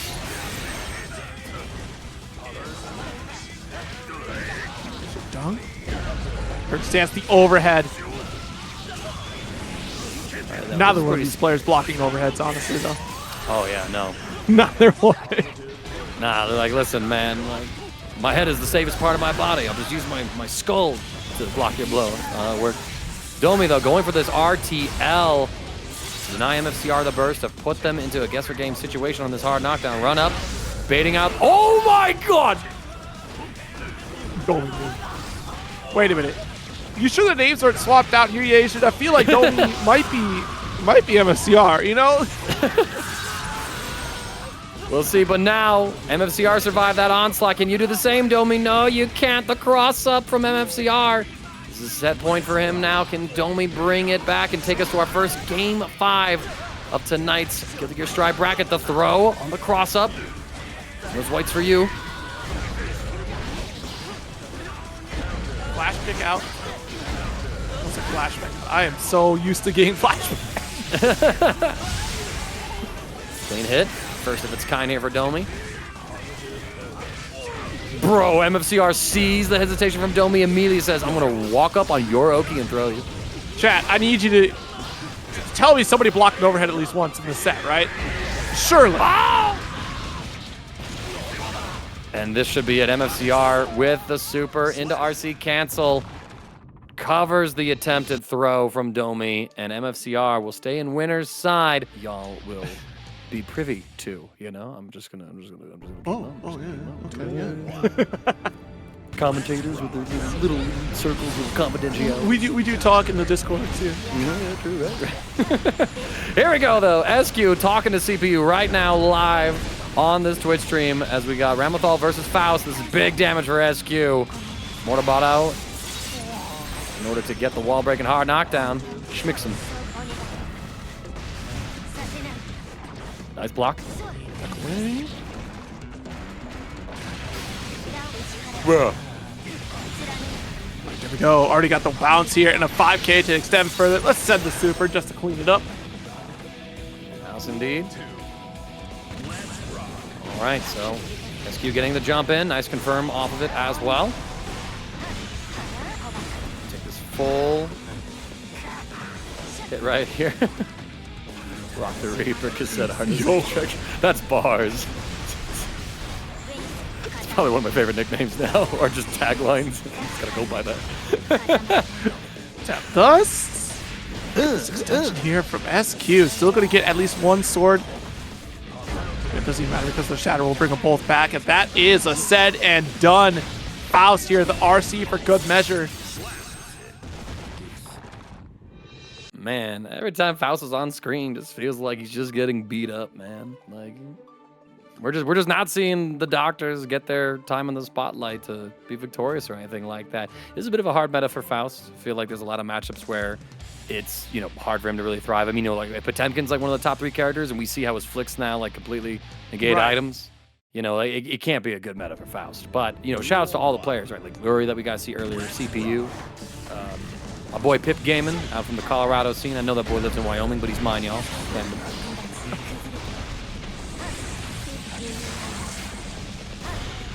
Oh, okay. Some tricky shenanigans there with the burst from SQ, but CPU going to be able to get a counter with the mash. And catches SQ, I think, trying to jump out of that setup. We saw Lurry earlier once the 100-ton was tossed go for a command throw in that situation. I think SQ was anticipating something like that from CPU, but CPU representing the strike first. Ooh, oh no! It'll tech out. That is really unfortunate. That normally hits for Faust here. And what an unfortunate series of events against CPU. We're gonna have to update the BIOS on that one.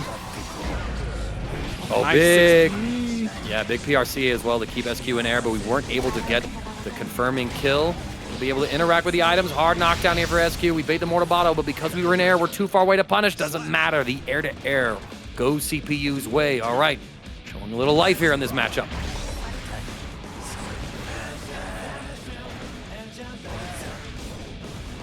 Try to back away here. Let's get yourself right back in the corner. Nice pin to the wall, able to get the throw. A couple of meaty 2Ks to continue this offense in SQ. Unfortunately, not going to have enough meter for Super. She was literally on a pixel away from it there. Yeah, so that gives CPU the opportunity now. One, you know, accidental wall unstick for another, it seems, but SQ, that jump heavy slash of Ramlethal has been putting in so much work in SQ's hands. I mean, it is hitting from another solar system. This is the most I've seen her really utilize the JH there, like in this fashion. We've seen it before, but man, she's utilizing it as though it's like Soul's heavy slash. Like, the exact same principle applies. This giant wall reaches way down below, which makes it better than stage.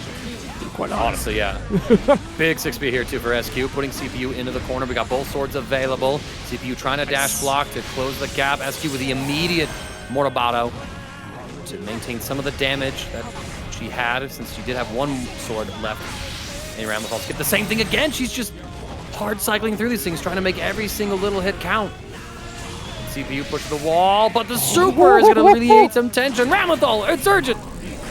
It was a little misleading there because that gut punch reaction from CPU kind of looked like we got caught by the explosion, but not recognizing that it was the super activation. SQ, she does have 100 meter, and we all know what that means when Ram has 100 meter. Different character entirely. There's the Mortabot victory.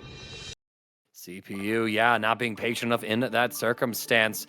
That's like the hard thing about that situation. The fact that you have to respect that SQ has a invincible reversal that she can make safe with that full tension gauge.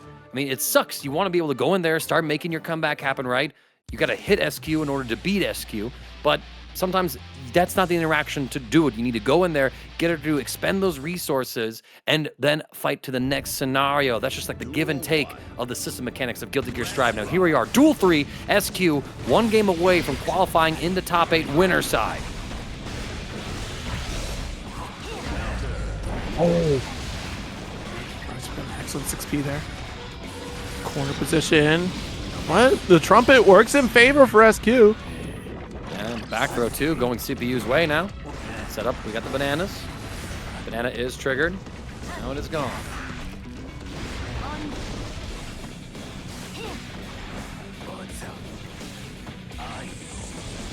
CPU not in a bad spot, especially now we got that counter hit with the far slash, but no! Accidental side swap. SQ was supposed to go in the corner. That should have been a wall break for CPU, but now instead it's his burst being spent. Mix. He's going to get him the next hit. Super to break the wall, and Ram doesn't have a lot of health or guts, so this should be a kill for CPU, I'd say. Sure enough.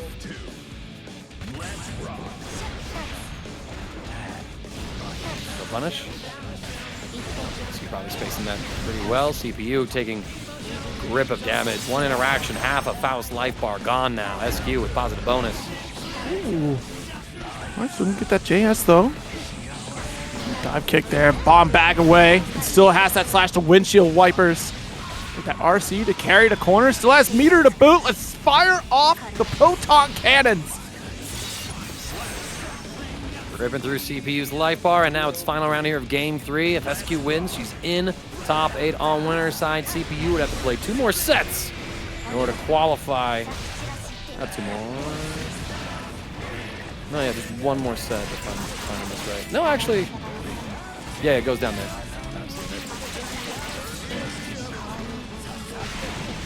Oh, jeez. Left side on the Scarecrows, and that's a full conversion for the Shatter here. Good play from CPU.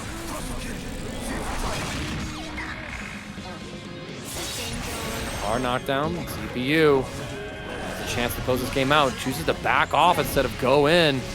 Gets counter hit by the frame trap. Sword toss after the RC. Versus invested. The sword comes through the 100 tons. Actually able to save. Oh, and no! we're able to bait the gold burst. SQ anticipating the Scarecrow mix-up. CPU drifting just a little farther away from it. Nice. We still got life in this set.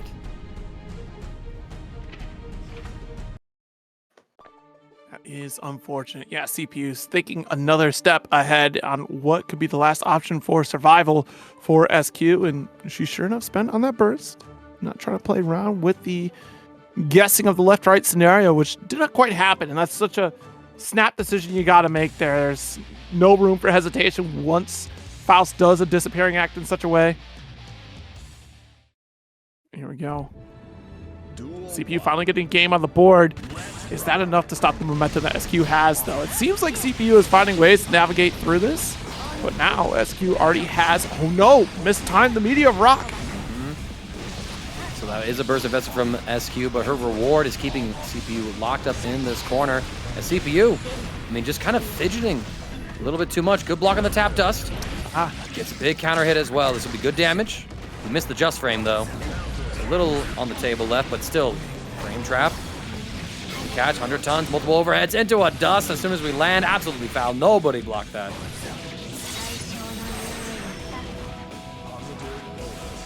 Last touch. Goes for the crossover. Mortal Bato does get the anti-air. Will try to snipe with sword. Massive expenditure here from SQ with little to no reward, except the shimmy opens up after the sword explosion. That's about as far as we got. There's no burst. There it is. SQ knew it was bound to happen. I mean, just you can tell that SQ is exuding such pressure, not only on CPU's character, but their mental as well. I mean, SQ is like, go ahead and burst. I know you're scared. I know you'll do it. No. Absolutely cold-blooded.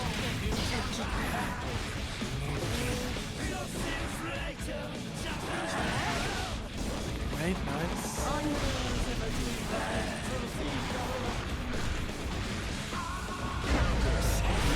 Bar slash, okay. Okay, that was a saucy confirm. Looking for SQ's own burst. CPU trying to do the same thing, but SQ's like, no, just take the round. I'm not going to give you a bad burst. No, like, I'm in an advantageous position. I'm up a game. Like, I don't need to invest this burst right now.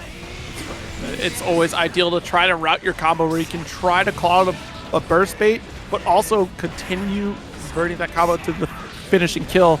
2P interrupt. It's tough to try to challenge the tap dust, though. Gonna make that a little easier here for CPU as we witness SQ lock in for that faultless defense option. CPU playing at this mid-screen range as SQ was just presenting literally nothing. Gets caught, though. The mix. Will frame trap against her 5K press, it seems. Command throw. Oh, big JH right here from SQ, able to side swap. We got the swords in play now.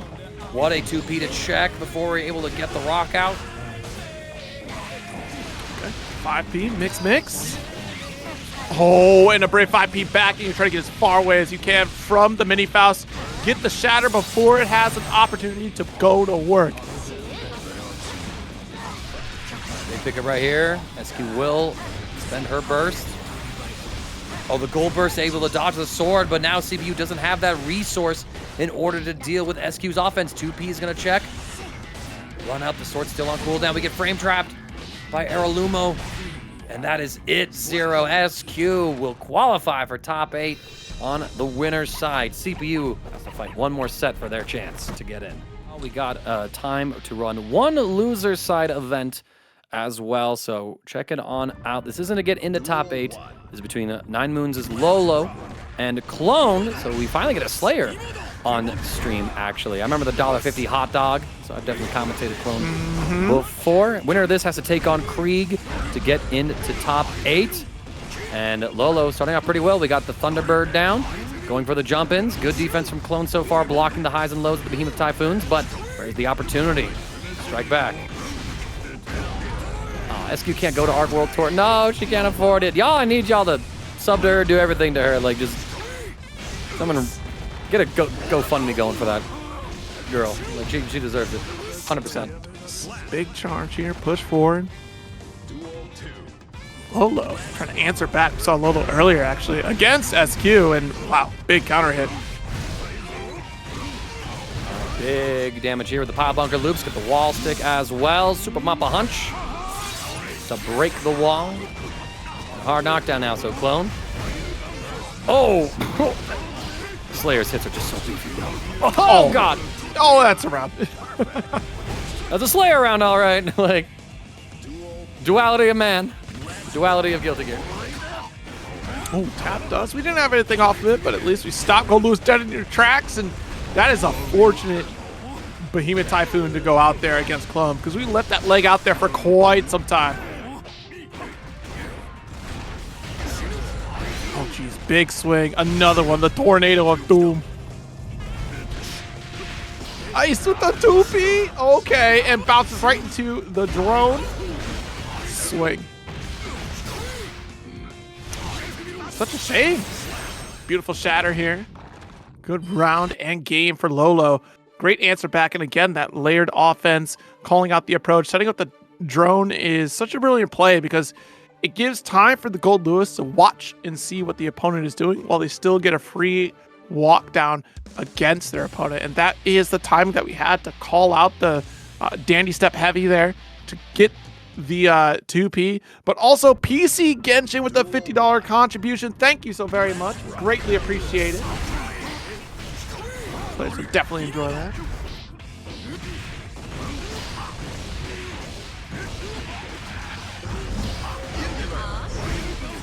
Oh, there we go. Oh, Bunker going to go for the super.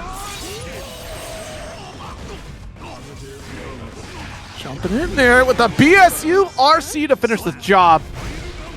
All but guaranteed at that point here. No teching out of that. You would have had to neutral jump and know that it was going to happen.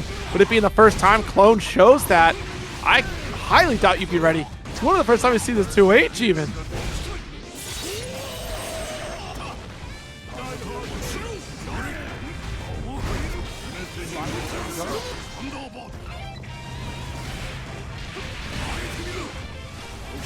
Off the wall, called out the burst a mile away. Lolo knew. Oh, but a little bit of a drop. So we got the side swap shenanigans going on there. It doesn't matter as Lolo getting counter after counter hit, sees a wall slap opportunity and will take it. So now Clone does find their way out has full gauge. Last Horizon, here we come. I think Slayer would become older if he, you know, took a bite out of Goldlewis, right? Like, that's not young blood in there, you know what I mean? Well, I mean, it's still the blood that powers you up, right? Like, true, yeah, it's fair. You know, it's how a vampire, you know, that's an interesting mythos for the vampires of Guilty Gear. I know it's not the case, but if vampires in Guilty Gear age, the longer they go without blood, that would be interesting. So like, oh, well, I refuse to drink humans' blood, and then you become like an old person. Duel 1. Yeah, I see that. That could be actually pretty cool. Let's see. Lolo, under duress right now is Clone. Okay. Getting a little disrespectful out here maybe with those 6Ks. I'm fine with it though. Oh, this is massive. Big power bunker counter hit. We got some loops set up as well.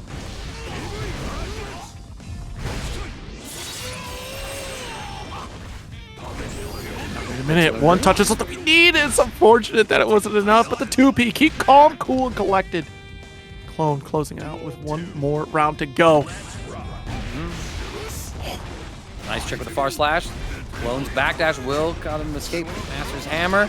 All right, we are just bamboozling right now. What a 2P check though from Lolo. Both sides representing pretty great senses of abare. Now Clone forced to invest in the burst. Wants to deny Lolo any momentum, but Lolo not gonna be stopped. Shatter though. Nice cleanup, even though we're getting mixed by the heavy ender of Dandy's Death, the Master's Hammer there. Still able to come out on top. All right. Does get that Behemoth Typhoon. Guard Crush. Send another. I got enough meter for more. Ooh, wow. 5K. Yeah, again, Clone has been pretty on point with their challenges against Lolo's offense here, but despite that, Lolo's still keeping most of this pressure alive. Just a super PRC reversal just to escape the situation. But that's some damage. Even when you're killing Slayer with that much life left, you know Goldlewis got that damage. We were just getting into the breakdown. You had to kill right there, Lolo. The song was just about to kick in. My goodness. You know, some people just don't have respect for the arts. Oh, so true. 2-1. Now, 2-1. 2-1. 1-2. Let's see how this one will play on out. Again, loser is knocked out of the tournament at a pretty respectable 13th place, but I mean, everybody wants to at least get top 8. Back-to-back Mappas here, 2H there. And that this time around, remember, we did get that conversion off of the Master's Hammer, right? The 2P converts right into the drone. And yet this time, Clone just fully backing off here. IBU actually got the anti-air 2P. Oh my goodness. Lolo absolutely goated with those challenges. Clone trying to close the gap. Reversal, we safe jab it, I believe. But yeah, immediately you're under more duress. Big hit there with the 2D. Clone gonna be able to get some offense right here. Keeping the corner, too heavy. Will catch a jump from Lolo.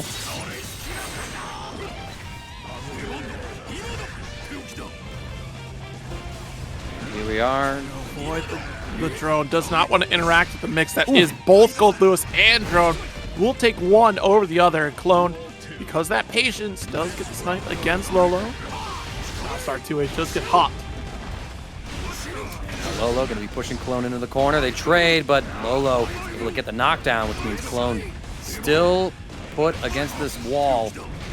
Very little tension gauge as well as they're trying to FD all these Behemoth Typhoons, but alas, to no avail. Lolo should be on the verge of taking this round. Just needs one more hit. A little anticlimactic, but you know, a hit's a hit at this point.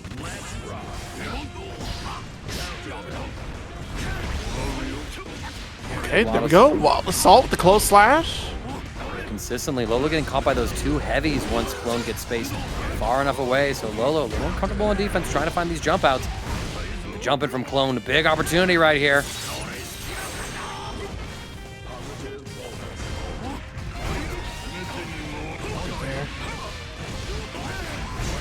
Full confirm and 0.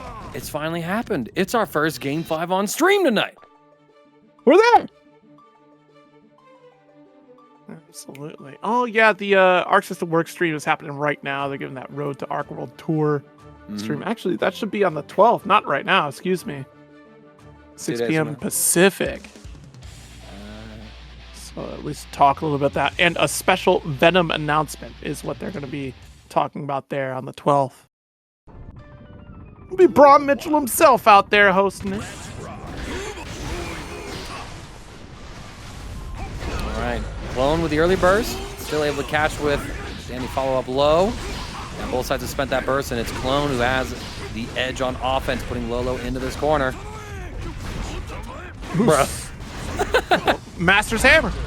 You gotta drop the hammer every time. Trying to vary up the styles of it, too.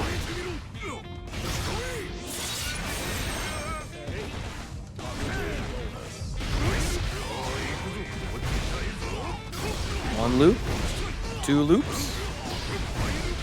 Oh! Cloud Bunker with a left-right. Now, wait a minute.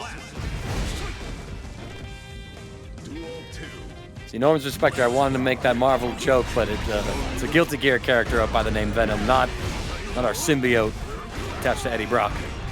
Pretty sure we got Tom Hardy to show up still, so. Oh, yeah, right? No, 100% the new voice of Venom. I vibe with it.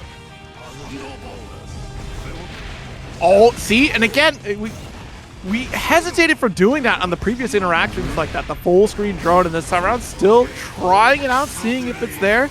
Lolo gonna get called out for the burst. That's a finish. Clone, despite getting caught by the drone, is still not worried about it here. Took a risk. It does slowly pay off here in the long run where Clone takes it 3-2 over Lolo. Watchers as well, typing in the comments in the chat, pulling up to the YouTube VODs and leaving a comment and a like to help, support those views, to generate that income for those tournament organizers. Y'all make the FGC work. So thank you for that. And thank you, SQ and MFCR, for giving us our first match of top 8 tonight for Guilty Gear Strive. Slugfest imminent here as we get the side swap from MFCR. Immediate burst from SQ, so she doesn't take more damage than we've already received here, and it's a good chunk. Build some of that back, and you see the delay, right, Mangaka? You see the delay there. You know SQ is smelling something fishy going on here, and it's a flash kick, higher than the flying fish. Backdash from MFCR gets hunted down, though. SQ with the throw will catch MFCR. And now we got one sword in the wall. The other sword will be flying across the stage. Here it comes, pretty quick nowadays. So she's going to be able to extend offense. But the super from MFCR able to just sink that right hook right into SQ's jawline. Now, time for Leo to play. Uh-oh, is what I would have said. Oh, 2H.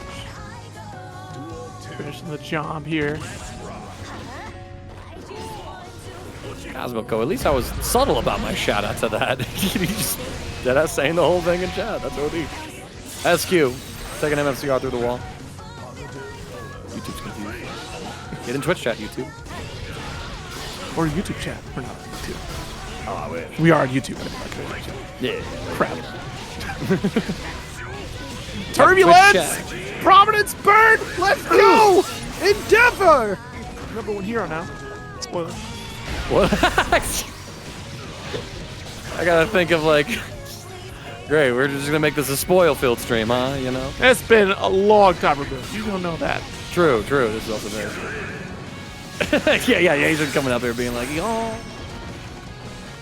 Yeah, I can't wait. I'm reading through Abraham Lincoln's biography. Very curious to see how that ends. I'm just switching genres entirely. Jesus Christ, Magaka. Oh my god. Let's get back to the game here. Nice throw. Excuse me. Rekka. Watching Hamilton, no spoilers. That's also good. Oh, full launch right here. MFCR doing quite a bit of damage. Gonna get positive bonus on his side. 2K, 2D, SQ having to burst at the end of that combo. Couple of hits there. Oh! I wasn't finished with that string, SQ saying. Swinging down the swords, catching MFCR, whiffing his, and that is going to be game one over to SQ, but the level of play right now.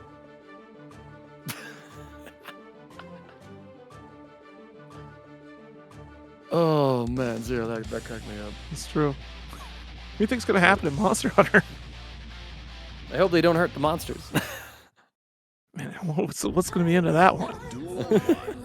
SQ already up in the game. Red Wild Assault. Yeah, wants to get Very that pressure. early. That's something that MFCR generally will do for corner carry there anyways. Just be in the opponent's face, but wow, what a pushback on the slash. Wow, yeah, and using the armored stance of Leo to deal with the rock, pretty effective there. But SQ is going to get the full pickup right here. Side swap as well, just to put MFCR back into the corner. 2K still able to catch. I think MFCR was hoping that it was still floating above the active frames on it, but alas, caught by it. SQ able to maintain offense. PRC, the overhead mix is blocked. MFCR knows layer 1, but layer 2 is to repeat the mix-up again. Quite the wild assault. You thought you were at maximum range, able to take a turn back. Joke's on you. I have a wild assault of my own as SQ literally needs a scratch to finish the job. The 5K will do it. See you, Patriarch Panda. Good to see you over here, friend. Seeing all these people we're going to talk Monster Hunter with. We got to get a Commentators Monster Hunter group going or something like that. That's what I'm MFCR. saying. We got to talk to Skip. Is Skip doing TOing tonight? Tell him. Get Skip in here. Anyway. Walt 2H. Here's the Shatter Windshield Wiper. RC advancing. Good defense from SQ. Blocking that overhead out, but MFCR will not be denied. Not just yet. The cross-up is going to work. Side swap back into the wall. Ramlethal going down, so SQ gives it the round. MFCR taking this to a final round. Full burst gauge on both sides. 2K to start, and there it is, that Wild Assault. We have all the resources in the world now since SQ spent that early burst. Doesn't want to get positive bonus. I mean, that's an absolutely great call to make. Yep, and now we're going to be able to get the throw. Perfectly timed to extend the combo as well with the RC. And so now SQ investing her burst so that she's able to secure her own positive bonus. The blue RC from MFCR not actually reaching SQ's Ramlethal. We bait out the burst as well. SQ completely on fire. I will read your DPs. I will bait your burst. And I am not quite able to take this round just yet. MFCR guessing for game. Missing that single sword. That could have been the game if you have both, but also that's the price you pay to get the Shatter and positive. Keep peppering away here, building up MFCR's risk gauge, but the counter hit overhead. This will be Shatter for MFCR here. No, reset. No, go to the reset. What? I love that choice because instead of reinforcing the situation, you're denying SQ that burst gauge that she would have gotten if she made contact with that wall, and you put her in the blender to steal the game itself. Beautifully done by MFCR. It's huge. Yes, very important. I'm glad he called out exactly why we go for reset instead of immediate Shatter. It's that small risk, but it's going to have great reward in the end, as you can see here, taking that W because that damage reset, because of being able to spend that prominence burn there for the finish. Well played by MFCR. And even if it didn't kill, if it wasn't enough, you still got the hard knockdown, but at a better damage point anyways. Plus, like, you're also preying on just like the expectations of your opponent, right? Like, okay, finish the combo, going through the wall. Wait a minute, you didn't do that. That wasn't what I was, envisioning myself. So you can catch them with those resets, and that's usually just means that you're able to be a lot more successful with them. Nice side swap from MFCR again, putting SQ through the wall, coasting on that momentum from that amazing game steal in the previous round.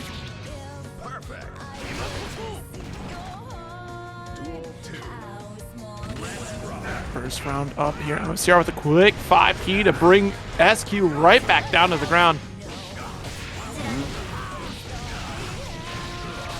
Big combo here as well. Gonna get the full corner carry. No wall stick just yet. We got one sword to play with. MFCR gonna fight back with that YRC.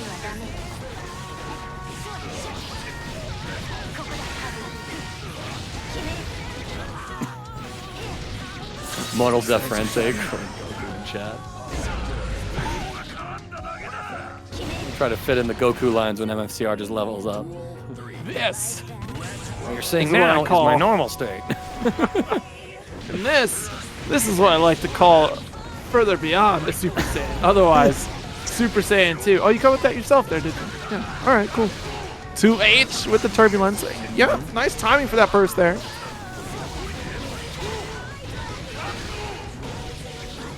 First off, we got good old Super Saiyan. And this is a Super D-Duper Saiyan. It's a Super Duper Saiyan. I got it backwards. Shoot, Never know. It's either way. Goku Either said way. it. Goku said it. Hey, Hey, Goku sounded said it. canon the way you said it. It was fine. Mm-hmm. All right, and so now MFCR setting up that super duper Saiyan level. Let's see if they'll be able to close it out, but I think SQ's still got plenty of fight left in her. Will MFCR achieve Super Saiyan 3? Or will SQ bring a stop to it? Which honestly, why did Boo let Goku power up? Realistically, you know, like why do they Realistically, do that? true, right? Nice. Okay. Flash kick out, and this is brilliant, right? Because we got that spacing away from those swords, and off the wall, the end one highlight reel, super. MFCR going further beyond. This is a Super D Duper Saiyan. Let's call them those Super Saiyan 1, 2, and 3. Flo and Panda reuniting in Twitch chat. Beautiful to see. MFCR, though. SQ able to pass a couple of reaction checks so far. And the defense is rewarded with a short turn, but not really able to get much more than that. Oh, here we go. Cross up. Now we cook him. Point out here. Nice wall assault push. Woo! Ooh. So trick. Thorn, I have not thought of that video in a hot minute. How dare you?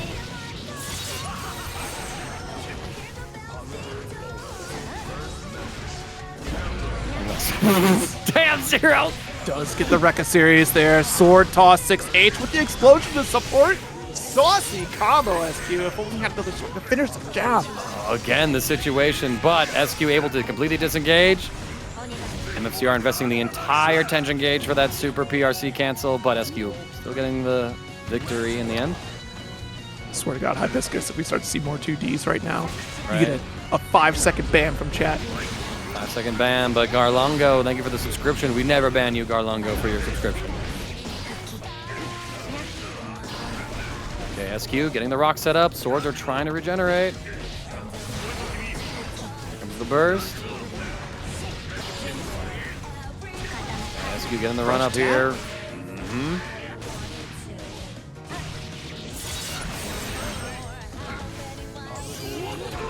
The drift here again. too. With the grab. So good. Will confirm the sword slam. Secures it, and now SQ brings us to our first game 5 of top 8, and our first set of top 8 too, setting a very competitive tone. We set the bar. MFC. It's pretty high up there. Everyone else trying to get to game 5. Mm-hmm. Didn't we have that? We had that 2 weeks ago, did we not? I was there for that. Mm-hmm. Oh my goodness. We'll have to see how this game 5 is going to pan out between these two. MFCR, do you have one more transformation in you? Flash kick here. Steals back and strips just slightly under the 50% from SQ there.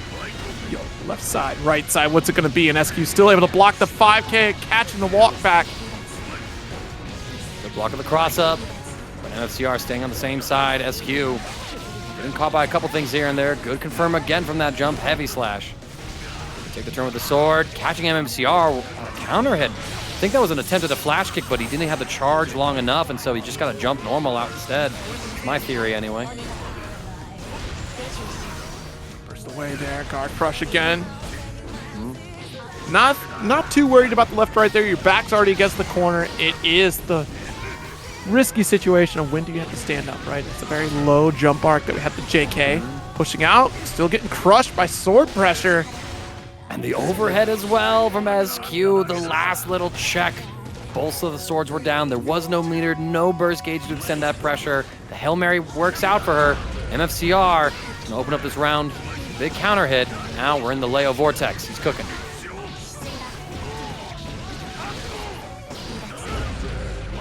Ooh. Okay. This is it. Final round, game 5-0.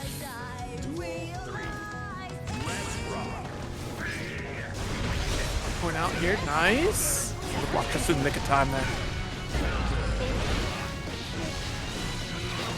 Big confirm here from SQ as well. Tension gauge. Swordless Mortabato is basically just going to be a hard knockdown dispenser. Hey, but look at how close you are to the corner for that sequence. Already there, and great flash kick call. That's a dangerous one, though. That could have been blocked by SQ. She would have recognized. But that animation, I mean, just looked like MFCR just like did a dash block or something like that. Taking advantage of the dash macro to hold on to the charge. Oh, God, now it's SQ's turn to guess for game. First intention gauge, Red Wild Assault to deny SQ. Any burst opportunity, MFCR! Okay, wait. That's actually messed up. Do you see what happened? You're going to have to break it down for me, Zero. Brother, that man just did Wild Assault, pass through for the opposite side right after Wild Assault. You got to block within the blink of an eye. Around their burst gauge, around their tension gauge. It's immaculate. Now we're going to see two other very strong players pulling it up here, y'all. We've been blessed so far, but y'all, it's time for some Johnny on our screen and some happy chaos as these two incredibly powerful characters show up for top 8 at TNS tonight. Indeed, the chase down here. Let's see what Kshu could do. Let's get that misfire. Wild Assault to not give Jack the opportunity to start the draw. Nice dash up with the close slash here. Tough start for Jack. But I mean, almost takes any hit. I like that Kshu just more than content to hold round start, wait things out, not and commit to a scramble initially. And oh my gosh, Jack trying to advance forward, but Kshu just playing outside of these Happy Chaos normals. And yeah, Garlungo reminding us this is Frosty Fausting's run back, actually. These two did play at that event. Yes. The score, or what part of the bracket was off the top of my head. He's going to have to update me on that, too. I can't pull it up on the side. I'm watching the game. Ooh. Super.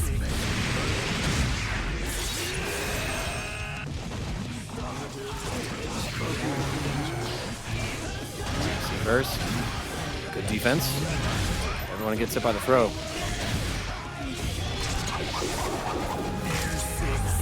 Again here. Enough to finish. Wow, even through the Japanese guts. Ooh. It was actually top 8, these two crossed each other. Losers final. 3-2 was the score in Jack's favor. Yeah, and Ruby Flora, thank you so much. We got it at about the same time there. Awesome. Appreciate y'all helping us out with the stats. Until I got, you know, FG Combos, news site up and running, like on the side here, like I'm going to need all y'all's help. Jeez, at least it can get the extra hit after the card slash there. Yeah. This Finer had a good space too, so it's safe, but Jack will close the gap, get the cross up with the roll, reset the pressure. Nubenheimer is out. We will not see him in this top 8. Instead, it will be CPU. Qualifies in, so our top 8 is fully fleshed out. More on that later. Oh, the Uabami pulling on up in. Let's go, Uabami. Good to see it.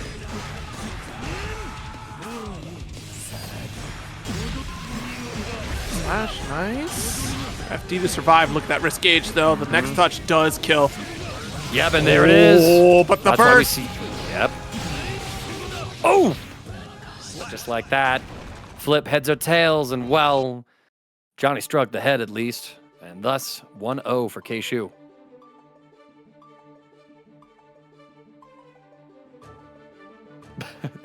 Jack is 80% AI, 20% human. That's a hell of a statement. Jack's just a new type, that's all. That's the way I see it. I appreciate the Gundam drop.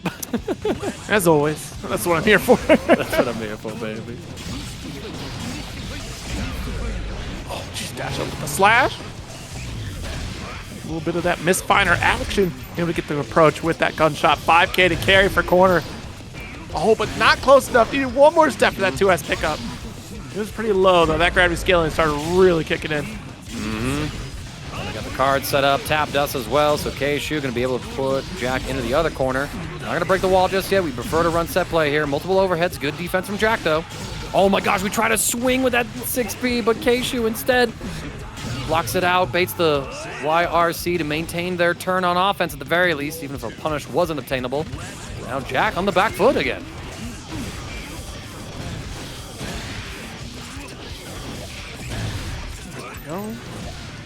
Just recover out some resources there, but no concentration. And that's okay because Jack is one of those, Happy Chaos players that will gladly square up with you. Yeah, and well, working out for him so far. Kshu committing to the burst, actually. Doesn't want to give Jack even as much as a round right here, and Jack does feel like I need to invest my burst right now, but that's my name, Johnny! Busting on out with the reversal. He throws the cut.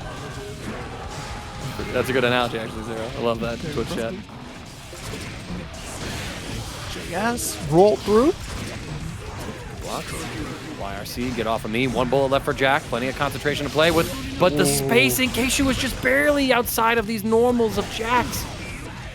All right, the last bullet's expended. We're going to get two, though, with the blue wad assault. Tick throw. Any hit works. Kshu with a bold mash, but Jack able to find the hit. Had to invest his burst, though, and so now Kshu, they're going to be the first one to regenerate the full burst. Doesn't matter. We convert it with the wad assault. Good corner carry, because now we have that guaranteed positive, so we'll get another wild assault opportunity as long as we continue the sequence. Jeez, PRC after the misfire. Just get that close slash. That's a massive counter hit. Locked in was Jack. And I mean, yeah, Jack wanted to press there because misfire -15. I mean, Jack had a punish right there, but Kshu took advantage of that reflex to punish her.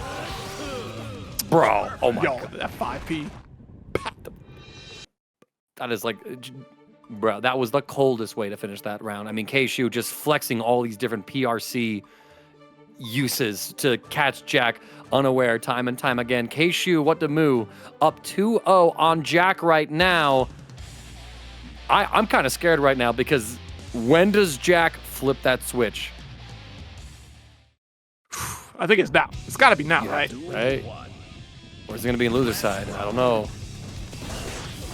Oh, gosh. How did this run at Frosty? Oh, I already closed it. Shots. Well, another time. Another time. 2D catching Jack. Thinking about an overhead. Gets the wake-up mash, though. Not able to convert with the bullets or the roll. So Kshu gets lucky with the misfire trade. Or fortunate, maybe is a better way of saying it. Fortune for Fool's Gold. Delayed burst. Jack baited it initially. Guard down. So, again, good tempo on both sides to add that extra pause before they commit to using a resource to make the other player drop their guard. But now Jack in momentum here with the full bullets after the Deus Ex Machina. Jump in there. Tried to cover the backdash, but already Kshu outside of the range of the 2K. Super to finish the job, and already Kshu on match point. This would be a crazy turn of events here if Kshu's able to 3-0 Jack in winner semifinals of this top 8. Jack wouldn't be out of the tournament, but I mean, for a man who most people would expect to be in grand finals to win the tournament, usually without dropping a set, this would be a hell of a way to start off your top 8 run. But he gets the 2K 2D, so he's able to get some offense going. 2D with a big counter hit, so there's going to be a side swap, and Jack in a good position here until he drops! This has been very uncharacteristic of Jack. That's been a couple times how we've dropped just outside the range of finishing our food in terms of combos, and it cost Jack the game here and now. 3-0 victory for Kshu. Still an opportunity to make a comeback, but man, that is bizarre. That is like a bread and butter scenario, the 6S, to get that wall shatter. Unless I'm misremembering some of the flags I've seen on the players' names. Up against Cloned, so this is going to be Slayer in Clone's hands and a Testament in Fubuki's, player 1, player 2 respectively now. Let's get into it. Rushdown versus zoning.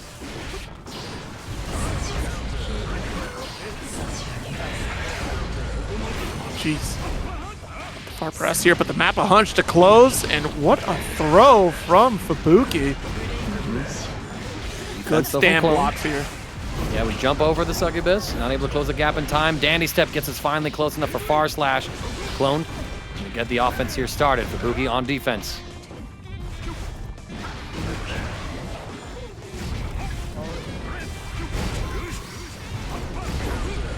Right here, close slash.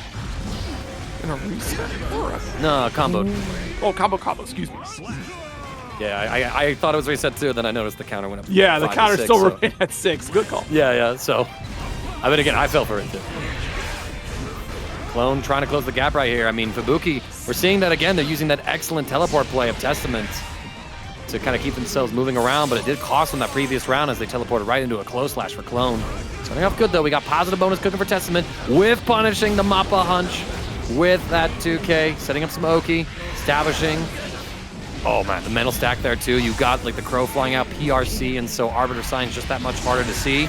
Very clean. Good God, Clone died. It's usually on the opposite side, right? Where Clone is just trying to murder whatever character's in front of them. Mappa Hunch, able to just leverage that high life total of Slayers. Oof, nice IB. Back off. Nice snipe here. Going for the stain setup, and now we do have that teleport there, but still, Clone will not be dissuaded from that offense. Yet, Fubuki with the throw, counter hit after the backdash slash. Good defense against the cross-ups and the overheads. We jump back as well to avoid the low. Fubuki not going for the succubus, instead just going to keep this meter on here. What a 5K though from Clone. Reversal super calling out the cross-up, but doesn't matter. Clone was still safe on that pressure. Goes for a reset in order to set up a sequence that will kill this Testament. This is vicious. Sure, I mean, hey, you got Slayer on the screen. So, it being anything but vicious, you're not playing Slayer right. Or Slayer's not on the screen at all. Yeah, right. All right, Kane. Close match between these two so far, though. But again, I feel like it's a game of 2 touches versus like the 1,000 touches. Right, where right. Fubuki needs to win so many interactions to close out a round. Clone just needs to hit them once to get their game going. It does get the 6P. Here we go. Now we're down and down on resources. Try to zone this out. High Arbiter, low. I still love that sequence. I love it when you pop them up with the low, bring them right back down with the high. Oh, too clean. And look at this. Yeah, I mean, Fubuki, more than happy to play the Matador yet again. Just checking all of Clone's approaches. Pretty clean round for them so far. Oh, but now it's Clone's turn to mix. Ooh. Wait a minute, it looked like we blocked and then the RC, what? Or did that reset? I think it reset, good God. Backdash with the 2K just whiffing for Fubuki is Clone. Just looking mighty dandy.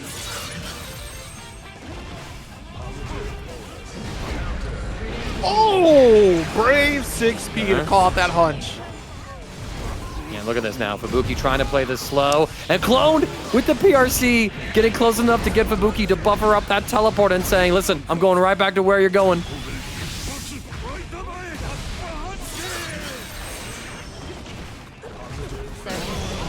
Cross up. Wait a minute, what a jump there. Yeah, actually coming from that dandy step with the Master's Hammer to bring it down. I mean, like a good choice there from Clone as well. Going for that side swap to get around Fubuki, who had full tension gauge. So you know that super into PRC was certainly like the wake-up option. But because you went behind the Testament and was able to catch them before the PRC cancel, meant that Fubuki couldn't utilize that 100% tension gauge before it was too late. And so now Clone up to 0 pretty convincingly. Fubuki's had some good rounds here and there, but once Clone is just able to get them in the right position, it's so hard for Fubuki to stop the onslaught. Right. Now that's why we're seeing Fubuki trying to establish pressure up close. They called out the burst. Tricky stuff here from Fubuki. Gonna get that hard knockdown, of course. Strong lead. Now we got to try to close it out. The threat is not defeated quite yet here. 50% meter on the side of Clone. There it is, that spend on YRC. Ooh! What a throw on the Master's Hammer as well. Perfect for Fubuki. Exactly the kind of round that you want to open up what has to be a reverse sweep to keep your run in TNS top 8 alive. Burst to put Clone in the corner. I like the aggressive choice. Fubuki trying to fight at this mid-range instead now. To set up some of the Clones and, of course, our Grave Reapers. Yeah, I think we try to keep Clone at bay there, because we definitely don't want to go for these teleports. We've been called out one too many times for doing it, and Clone's just waiting. All right, so we do get this conversion off super. Get the hard knockdown. I don't think we were able to add a normal into that sequence for just a little bit of extra damage. Ooh. Sting just out of burst range with the Arbiter sign and still able to punish on whiff. Beautifully calculated by Fubuki. Good lord. Okay, there's still some fight left.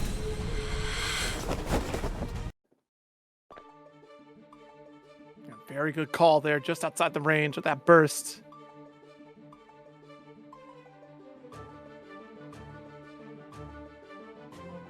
Okay, let's see if Fubuki's going to be able to ride that momentum still.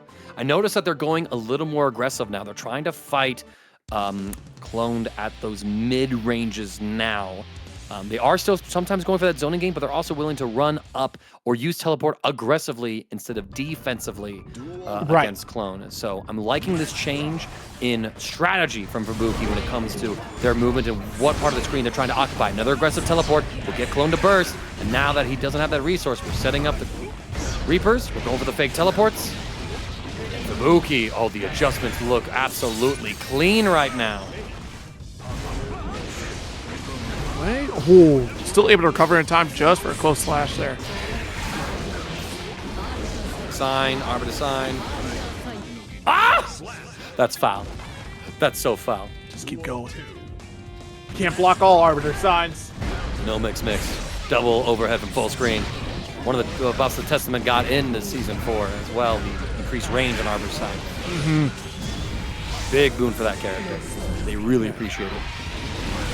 Absolutely. Makes them all the more potent as a zoning character. Just got Stain still. No, dropped out. There's our burst. Gold edition, so positive. Another close slash to start right in the far slash series.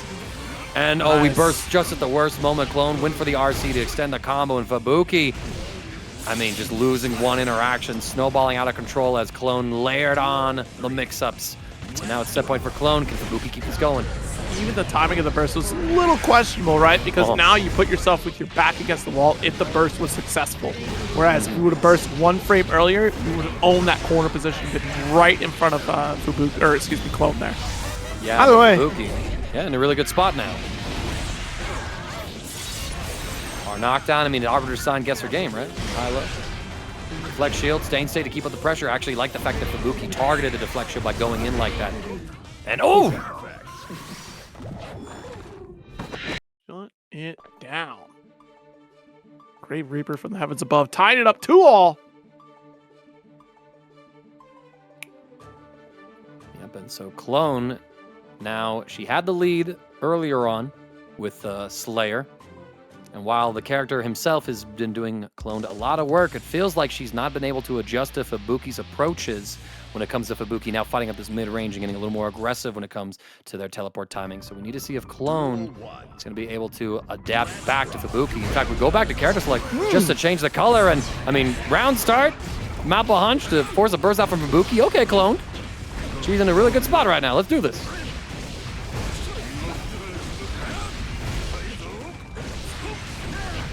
Oh, actually, wait. All right. Not Just dead barely yet. outside of range of super, and still got the PRC for the low. Oh my goodness. Yeah, that top dust whiffing. Probably the best thing that happened to Clone at the very end of that sequence. Another big trade. I mean, good God. Now Clone, the command throws are coming out. Goes for a second one. Fubuki, though, is going to evade it. Sets up their own offense now.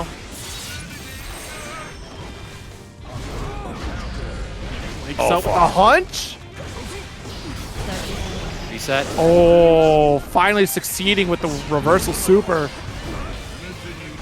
RC, under duress. YRC, get off of me. So Clone, she's forced back to full screen. Slayer, he's going to get caught at the ankles.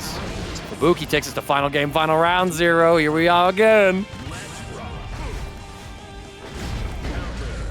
Oh, big hit.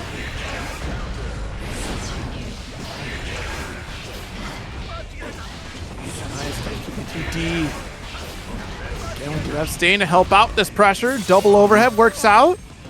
Yeah, but we didn't get the hard knockdown because of the detonation in this kit there.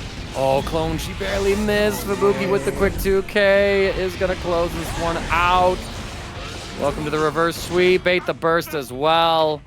Absolutely cleaned. And Clone, that is the end of their TNS run. CPU versus Marvel, as you're getting I feel like contextually there's times. There's times where it's appropriate. And unfortunately, just in this day and age of the internet, you don't know unless you get right in the DMs and be like, People- why'd you want to do it? They want to be upset.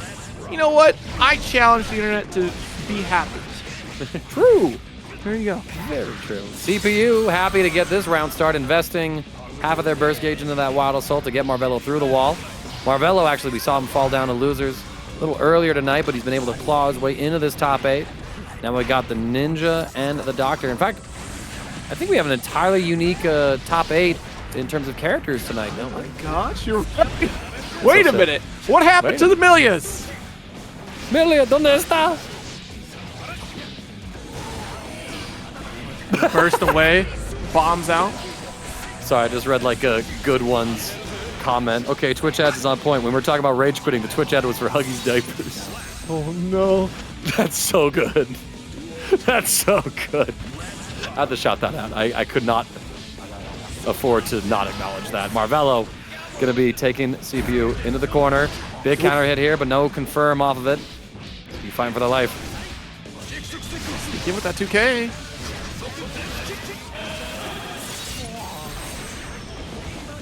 That's at least a build up. More opportunities here for Marvelo, who's already owning this corner position. RC for plus frames. Tap, dust, and another one. The one bites the dust. Baits the gold burst, but it was blocked, so pretty much possible to punish. Where's my Grand Blue spot dodge? You know? Spot dodge the burst would be hype. That would be kind of hype, actually. Not gonna lie, man. You know, I always wished for Grand Blue that, you know, if you spot dodged a Brave counter, that you got the same slowdown that you got if you did that to like a Raging Strike, so you could like consistently like punish it. Right? Like that's the one change I would like to have. There's also like people who want another change to that mechanic, but that's Grand Blue. We're in Bro, Yasian's so right too. Air grabbing bursts. Oh, he is so right. Bring that back. Actually, yeah. Yasian, the one who's absolutely right. What are we doing talking about? Spot dodging, just air throwing, bro. That's the way the Guilty Gear would work. True way.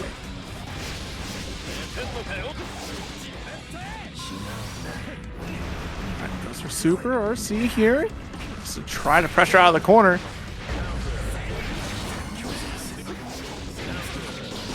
Big counter hit trade. Kind of reset the neutral. See if you're going to catch Marvelo here. Ooh, try to take a big swing with the hammer to stop Marvelo's approach on the tightrope. Again, not able to block on that state.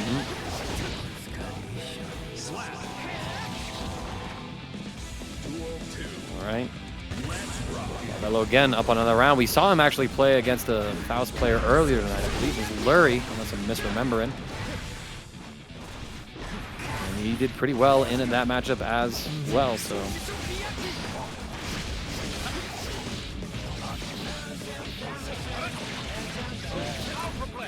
Off to the wall. Great Alpha Blade approach there. Just get the 680. Woo! You thought you could drift. It's not going to happen. Nice interrupt. Try to call out a burst here. And no, not going to open up with the load. There it is. Marvelo, relentless. 2-0 lead right now. How do you stop this fighting machine? How do you stop this indeed? And I think I misspoke, actually, because looking through Marvelo's run, he didn't run into any Faust players, or at least any of the ones that we saw on stream today. So got the wrong matchup in my head, y'all. Just wanted to catch that. And let's see if CPU is going to be able to mount one last resistance. After all, we saw Fubuki mount a complete reverse sweep on Cloned in the previous Losers Round 1 match. So let's see if we can maintain for the pressure. Good start again for CPU. Marvelo's going to go for the burst to put CPU into the corner. So now it's Marvelo's turn to run offense.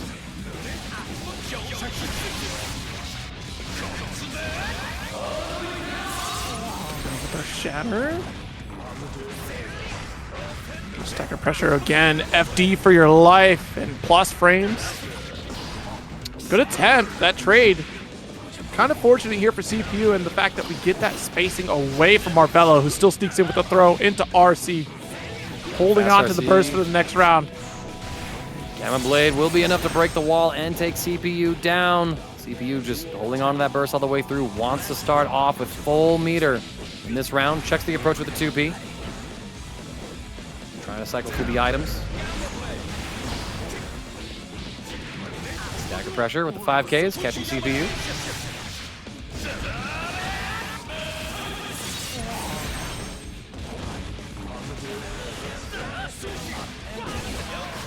Oh, yeah, we got Wait a minute. Okay, does get the throw. Starting with that mounting comeback here. Throw state. Not gonna be connected. No, and yeah, Marvelo gonna be able to backdash, but CPU sees it, waits it out beautifully with that close slash. Gonna get another afro. That is applied. We're able to interact with that larger hitbox. Oh, bro. Marvelo going for, wake up Rekka, fast low to catch CPU's approach, but not able to finish anything out. So CPU finds the final hit of that round, fighting for their tournament life.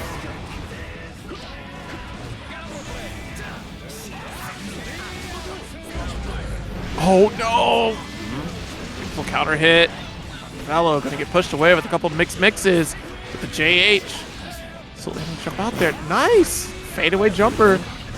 Beta blade baited, but, mini Faust was there. We see the YRC, we get the block, but we don't actually get the punish. Yeah, that's because we were airborne on that one, yeah. Well, I thought they had the FD to come down to the ground and make that happen, but I guess, just the situation didn't quite work out.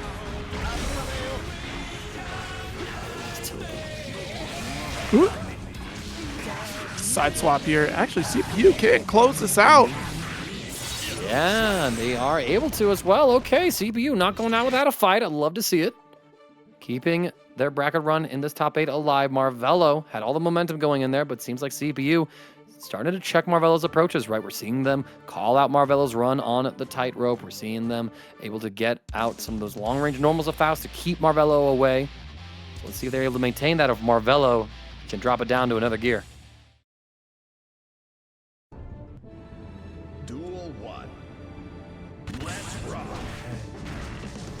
Quick drawing the line here off the low. CPU still being pressured forward. You get that counter hit. Yep. Early spend on the burst, but still Marvelo is going to command this corner again. Yep. And CPU down, gets the throw. So the gamma blade for the plus frames. Trying to frame trap. CPU more than happy to defend. Blocks the overhead. Then the low gets them open. Marvelo is just putting them through an absolute blender zero. Yeah. To keep up this endurance throughout an entire bracket is just insanity to me. Until we throw DP, it doesn't get punished. Oh no, the dust. That was an ambitious punish on CPU. I liked it on paper, but Marvelo also had full burst to work with. So I don't know. I think you just take the close slash punish there, and you just sort of operate like normal. So CPU. Right. Streamline their punish, I think, but Marvelo, what a 2K check. That was beautiful, CPU. Ooh, the wake up actually going to work out here. Takes a snack on the hammer, bombs away. Nice Alpha to great recognition on that hook, too. If you did not drift out of that situation, you would have been in trouble.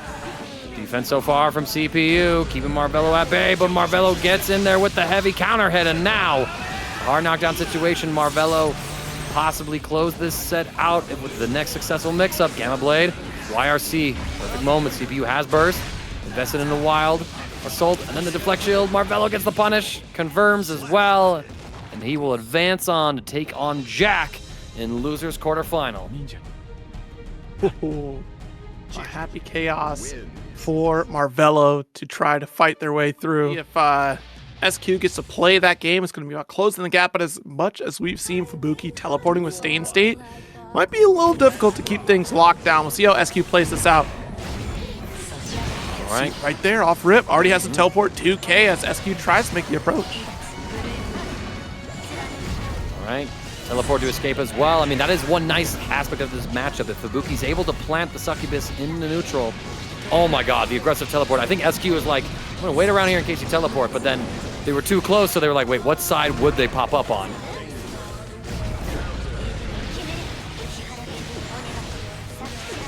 Yeah, it's so tricky to keep up with those teleports. Does get that flip. USC not going to catch. SQ disengages from round start. Fubuki too far from that throw to reach, so SQ gets the punish, puts Fubuki against the wall. Mortabato with only one sword, not enough for the kill.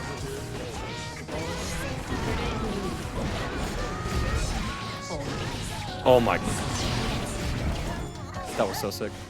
What a risky throw. No punish on it though! Fubuki getting away with murder out here. Attempted murder. does have danger. Closes the gap. Doesn't spend RC. Are you trying to just chip out here? Whoa! I don't reach. Yeah, I don't know what you're trying to go for because you can't convert out that OTG there through throw. That was something all right, but the fact that SQ knew what to do, like, yo, Mortabato reaches here, I mean, I would not have guessed that a million years. If they just Hail Married it and we're right, I mean, kudos to you and your instincts. If you knew, goddamn, you're a lab rat. Respect. Against the wall, though. Nice backdash away. But unfortunately, you back yourself right into this corner again. Exactly where SQ wants you. Burst helps, but she can just flip right over the low Grave Reaper. Full launch right here. SQ should be able to close this out. Up 1-0 on Fubuki.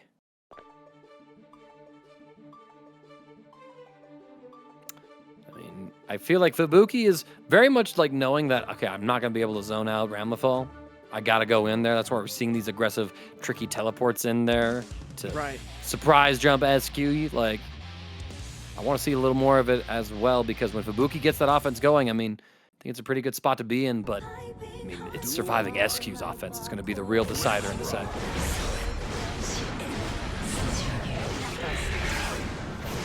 And he kind of called out earlier, too, in that set with Cloned, the death by 2 touch, where death by 1,000 cuts on the side of Testament. Same principle applies here for Ramlethal from SQ. And Fubuki already making a strong case.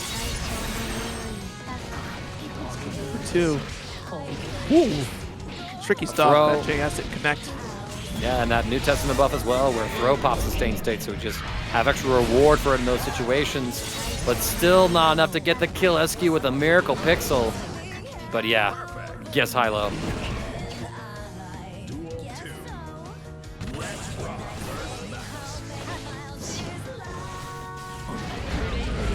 Nice. Oh, just up range to get a Grave Reaper there. Pick up here as well. Full confirm, keeping SQ just knocked around and locked up in this corner. Throw, gold burst from SQ, goes to the overhead. He blocks it though. Reactions are there. And look at how much noise is on the screen, but no escape, no stain available for Fubuki to teleport away. And SQ finds a perfect opportunity to get this damage output. Jumping away for the Arbiter, sign to Scissors, we block. And we go, oh my lord.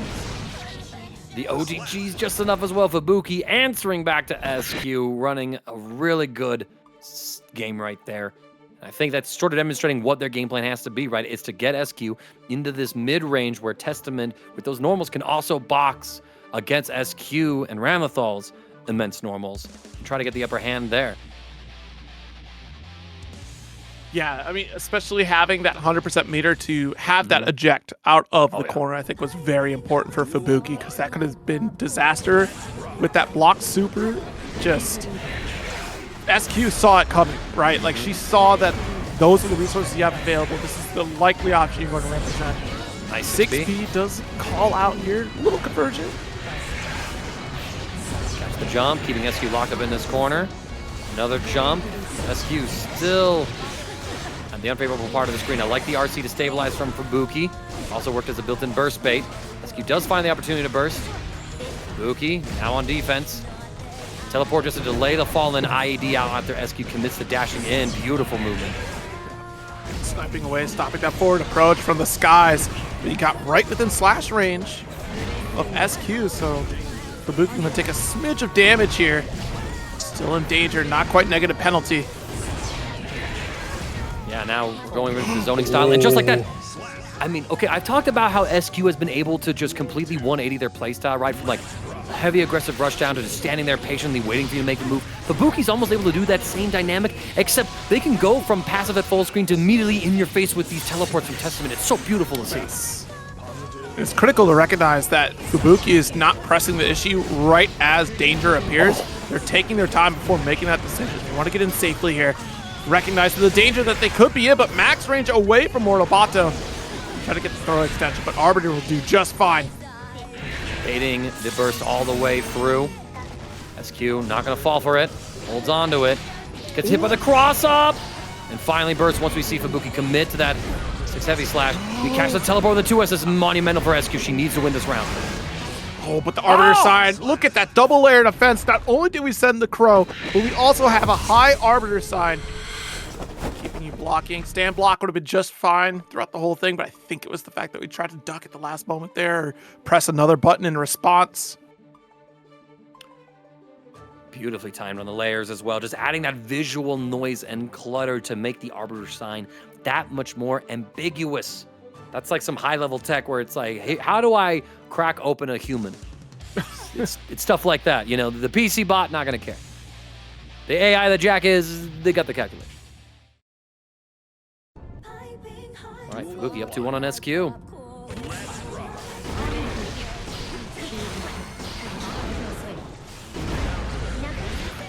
Nice 6P.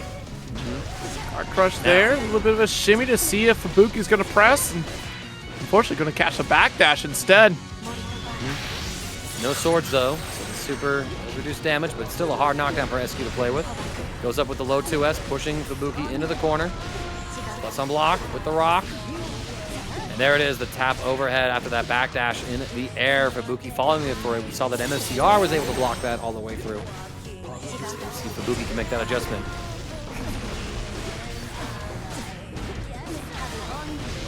See this? Jeez. Never ending.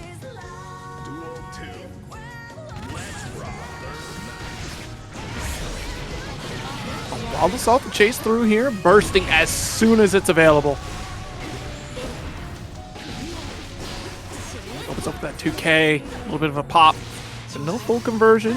This time we should have it with that PRC. Yeah, SQ, she'll definitely want that positive just to build the resources. Oh, and the far slash wars goes SQ's way. Fubuki now having to burst. Trade it again. Fubuki can't afford any more of those. SQ trying to interact. The blue RC, the trade. Fubuki with just enough life to live. The Arbiter's sign leads to a full pickup. No, the Crow not actually able to make connection with Ramlethal, but that's okay. We set up an instant teleport to get a cross-up close slash from full screen. The Succubus girls come out. Testament. We gotta hit this, okay. After the wall unsticks we see in Night Zero, I had a heart attack. I'm like, no, Fubuki, please.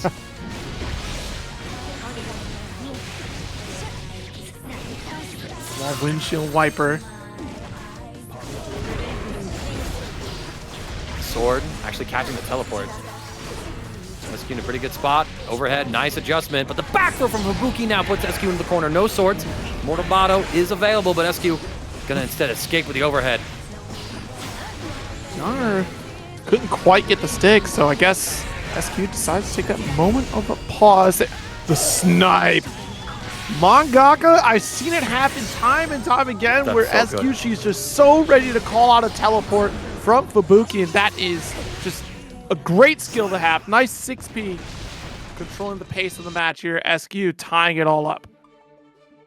I mean, just having the correct read in that crazy neutral moment to see that, okay, Fubuki's going in with a lot of teleports. I'm throwing my slash sword down on the ground. I mean, that's an investment for Ramlethal these days. Yeah. And the fact that SQ knew that was coming, was able to make that call, believe in that call. I mean, I can't tell y'all how many times that I've like had that moment of foresight. I've seen the future and then I doubted myself only for it to come true. And I'm like, man, I just need to believe in that third eye of mine. SQ does. Y'all learn that trick. All about believing in that gut feeling, right? So double jump forward here, still gets flipped, but trades out against Fubuki, who still maintains that mid-screen range, bursting away. Oh, that JS is huge. Get the plus frames as well. Set up the PRC sword toss. Empty low this time, so Fubuki guarding correctly.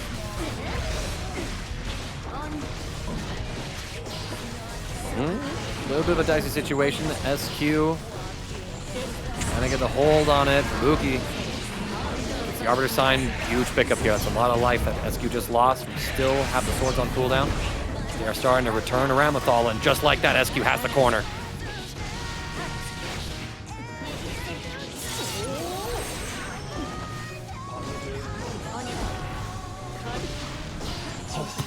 Another explosion still back there lingering. What a block on that overhead as well, Fubuki. Not going out without a fight. Runs in with the teleport and the throw. The stain state applied. Not going for the succubus. Instead, it's a cross-up! That was so nasty, actually. Fubuki conserving resources until the very end, and now we're at set point for Fubuki. Can SQ take us to the final round? That was some deep coverage on that teleport there. And again, falling for the sword explosion. Burst away. Fubuki does find an opportunity to teleport because of the jump. Camera's off screen. JH not going to catch. That's from SQ, trying to control the space. The sword explosion will catch. Fubuki timing these teleports perfectly when SQ isn't in a position to actually cover the spot.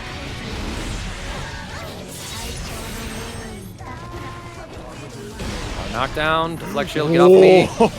What a chase on that backdash. Fubuki with the read, closes it out, and eliminates SQ at 5th place tonight, which adds Rock. Got to keep the bills on somehow. Bills on? No, got to keep the lights on somehow. I cross bills, paying them. Keeping the lights on. Jack, Marvelo, take it away. Oh! Take it away, counter hit on cue. Just as we wrote down in the script. How perfect. Now burst away from Marvelo as well, trying to close the gap. Ooh. You see, we're removing routes for Marvelo now. That's very important that Jack, with that JK, cuts off a line of offense for Marvelo. But Marvelo still getting an excellent pickup here. Alpha, Rekka serious for closing the gap there. Oh, what a J2K. Right, the Goomba Stomp, able to get the opening with the last bullet into the chamber. Jack able to find that hit. Marvelo trying to bait out some kind of anti-air thing, but Jack, I mean, he's more than happy to play around the tightrope, saying, I know that you're going to go to it. I'm going to be there to check it. Deus Ex Machina closes out round 1.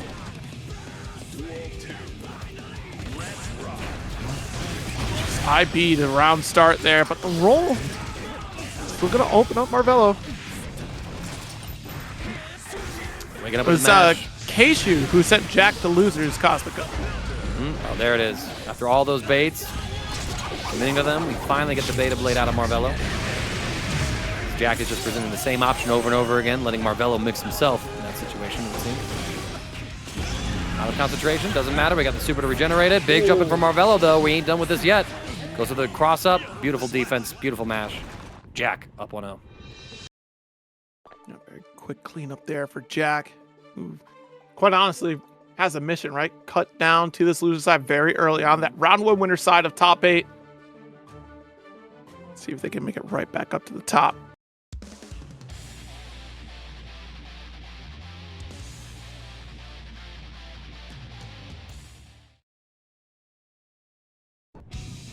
Duel 1.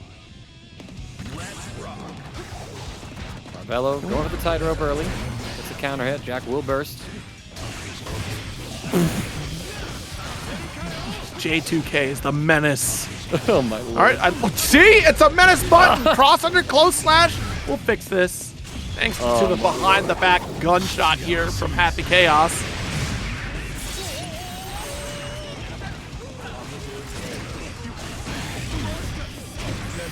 Oh man, Marvelo really going through it right now. Trading with the 5P though, so Marvelo gets a turn on offense. Jack though gets opened up by the low. Marvelo able to keep himself safe out of the overhead. Jack just pressing 6P a few times, trying to catch. Nice, Marvelo able to intercept Jack, trying to deny the tightrope. First he's don't succeed, throw again. They're going for the fast RC cancel route as well, coast to coast. Cross up into throw.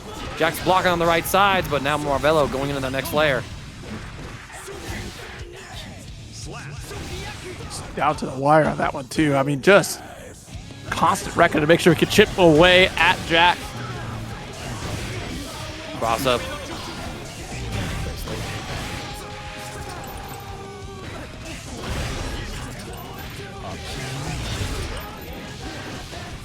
Big pickup here for Jack as well, answering back Marvelo's round with a very considerably dominant one of his own.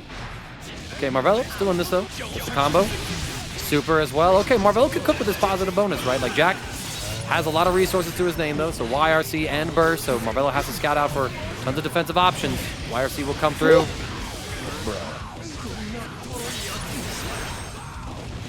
Rolling out of there with a whoop, whoop, whoop, whoop, whoop. Oh, Marvelo missing the whip punish. So Jack gets the 2K, gets his offense going. Blue Wild Soul tap dust. Like it. Oh my god, Jack is boxing out Marvelo as well. Uh-oh. Pick up, stabilizing. I mean, even with the concentration, still has it. Still able to corner carry. Not enough quite yet here. But it's a tall order for Marvelo, who would have to play a perfect round of Guilty Gear. This is not going to be at that moment of pause. Not wanting to run into a problem from Jack, I imagine, worried about the JS to stop Chipp dead in his tracks. Yep, and well, having to play a perfect game of Guilty Gear against Jack might be one of the most difficult things any competitor could do. Not even sure how possible that is, but if there's a percentile chance, it's certainly in the single digits. Now Marvelo back to the wall, facing elimination, could be going out of 5th place with SQ. As Jack, it seems like he's been able to tighten up those execution errors that he had in that winner's side against Kshu. Playing up an anomaly right now.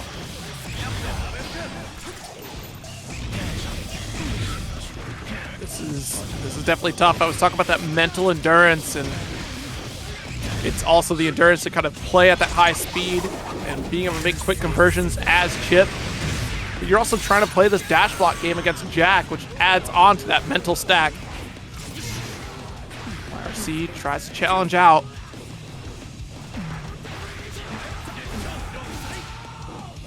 Pressure working out pretty well. Marvelo trying to get close enough. Gets short little hit. Doesn't finish anything though. Oh, big hit here. Jack should have had the kill here with that close slash starter.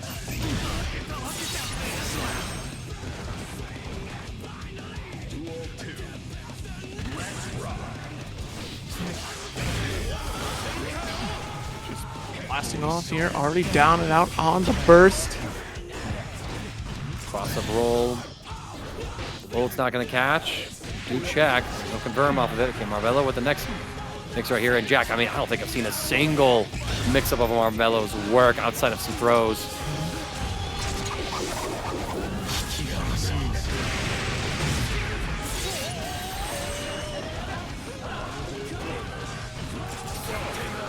YRC, one more shot here for Marvelo to try to take it back. That's a 100-meter on the side of Jack.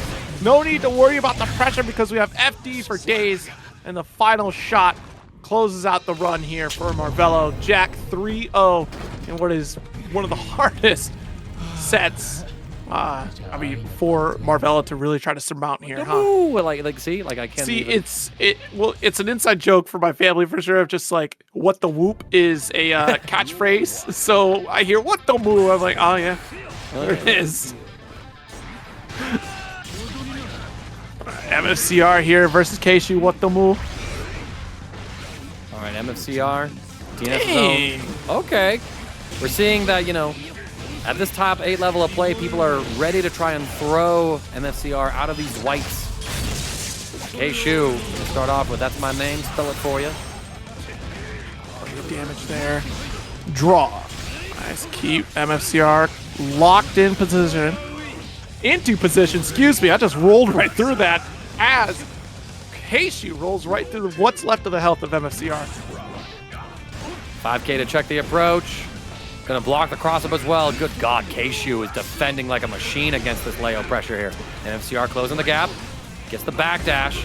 We jump the throw attempt, however, as Kshu can invest in Red Wild Assault. Gonna be a swaggy air combo. We go coast to coast into yet another super for the hard knockdown.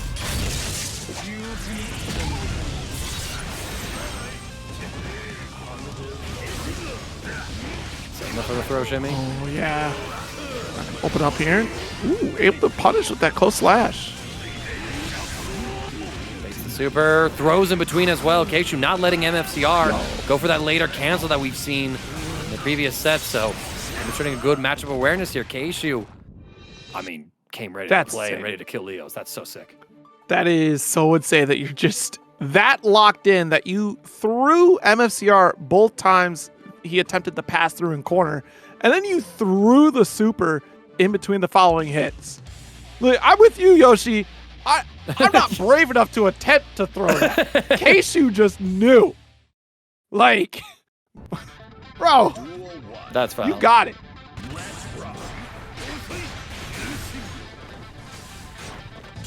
Yeah, but there's some layers to it as well, because when MFCR has that full tension gauge, you can cancel it earlier, right, at any given moment to try and punish those things. Okay, shoot! Everyone. 100% accuracy. There is no passing by Kshu. Oh, without paying the toll, and I guess he did pay the toll. There's the 2P, burst back for corner. The aggressive DP as well from MFCR, just to make sure that Kshu's not able to get any more offense in the corner. MFCR with the knockdown. The OTG Kshu. Reversal super though. Good God, these two are slugging at 0. And see, this is the thing. This is a matter of necessity for Kshu to do so. Yeah, well, have PRC to help. Oh my God! Turn around, Leo! Turn around! Your back is the wrong way! Good Lord. Well, so to my point, Kshu, matter of necessity to really stop MFCR from doing this stuff. So wake up super, that's not just like desperation, that is you really need to back off. Because I know you're going to press. You are MFCR. This is how you're going to play. Full tension gauge for Kshu.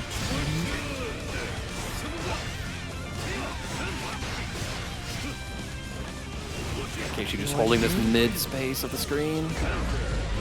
Is stopping MFCR in their tracks for the approach. Nice! Misfire, but not even get the full conversion. Yeah, no, that's a big opportunity, especially when MFCR's next hit is a counter hit 2D. Gonna go coast to coast. We're not gonna steal wall just yet. Instead, we're gonna keep Kshu in the corner. Okay, that was a little tricky, but MFCR not falling for nothing. DP, Yes. beautiful buffer.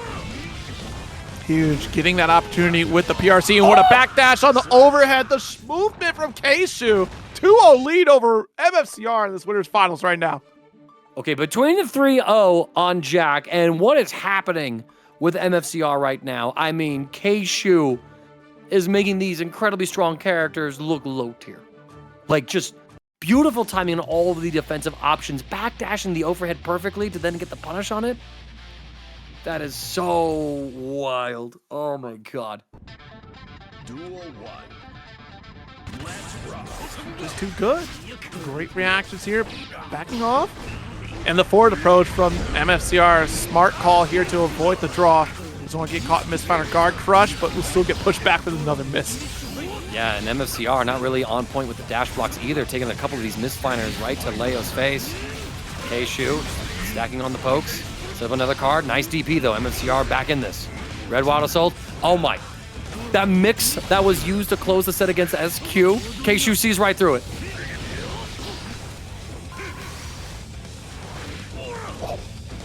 Jump for throw.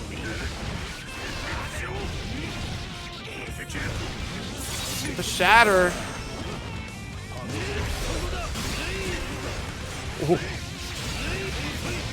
Misfire carry. Double RC for the finish, and Senga to close it out.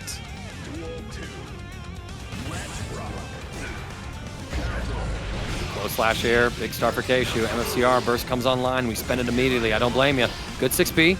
The offense started, but I mean, when Kshu is defending so well, what can you really do when it's your turn?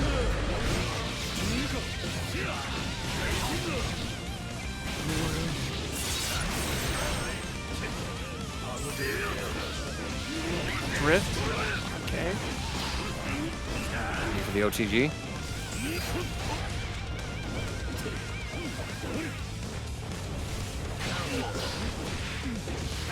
Okay, this is good for MFCR.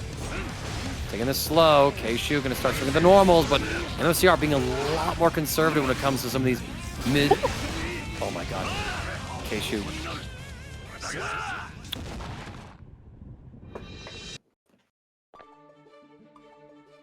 Kshu calling out so much of the shenanigans coming from MFCR.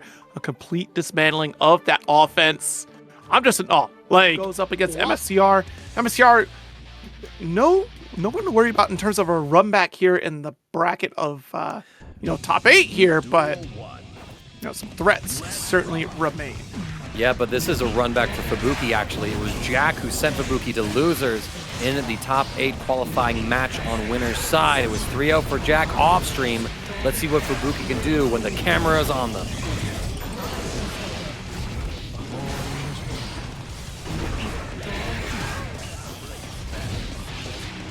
Get it here for Fubuki, starting off really strong against Jack. I mean, the nice thing for Fubuki here, right, is that you played Jack in that set earlier. You got some data to work with. I mean, obviously, Jack also has some information on you as well, but it seems like for this opening gambit, Fubuki has had some time to reflect and made some adjustments for Jack. The initial hit here, second round start, tags him with the curse, sends him through the wall. Positive bonus online. Jack here to play. Ooh, outside the range of tap does. That's okay. We still got a bullet. That's the last one, but still Jack willing to press. And why not? Has been pretty solid in terms of the neutral game with this Happy Chaos. JS, counter hit. Clutch blue Roman cancel there to close the gap. Jack was out of bullets in that situation. Finds the hit to take out Testament in this round 2. And so now it's final round. Both sides almost a full burst. Fubuki sitting on it. Jack maybe, I think, one wall stick away from getting his back. And there it is. Does he shoot out of the JS if he's got no bullets? It's like a Nerf bullet. You know, like one of those like Maverick revolvers. Oh. Goes for Deus Ex. Of course. Too high to continue the corner sequence, so you may as well make the most of it. Nice chase down there.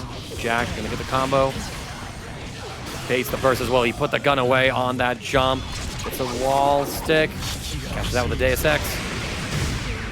And oh my god, Testament has no life, no guts. It's a game win for Jack.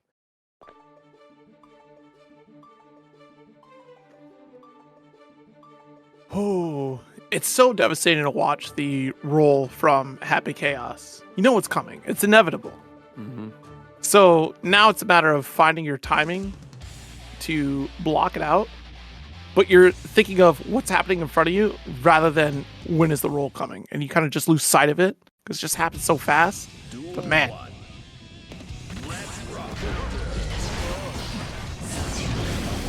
All right, moving up. Fubuki already investing in burst. Jack trying to get that air-to-air, but Fubuki waiting it ever so barely. Good, decent block from Jack. Push Fubuki away. there's that stain. Don't forget it. You know, Fubuki can utilize for the teleport, but now that we have corner, we can just try to outzone a couple Arbiter signs. See this time. YRC's the roll. Tag him with Stain State, able to catch, and there it is, a beautifully timed teleport. Just in range of 2K to catch Jack. Going for a little shimmy.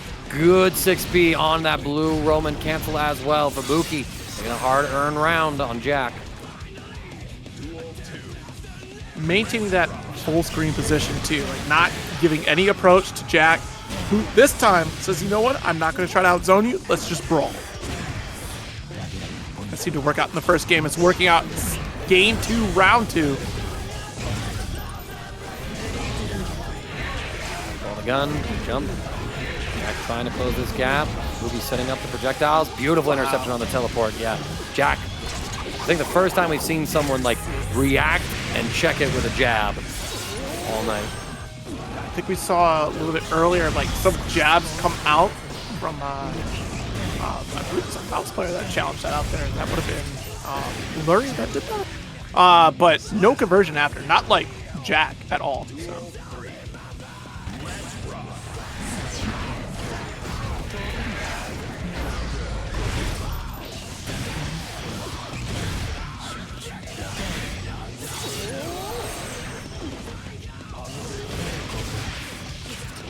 Jack though, there right now. Deus Ex Machina, reload the gun, hard knockdown.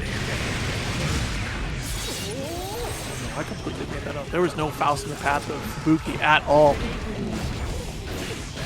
By the way, the J2K does connect. Gold Burst blocked YRC to steal our turn back. Go for the throw. Jack reads it with the jump back.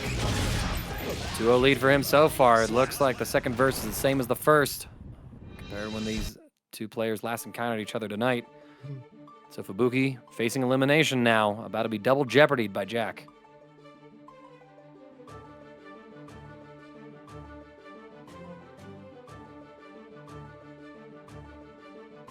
I'm deliberating for a moment. Of course, Fubuki not going to change out And again, finding better success at that full screen, trying to counter zone against Happy Chaos.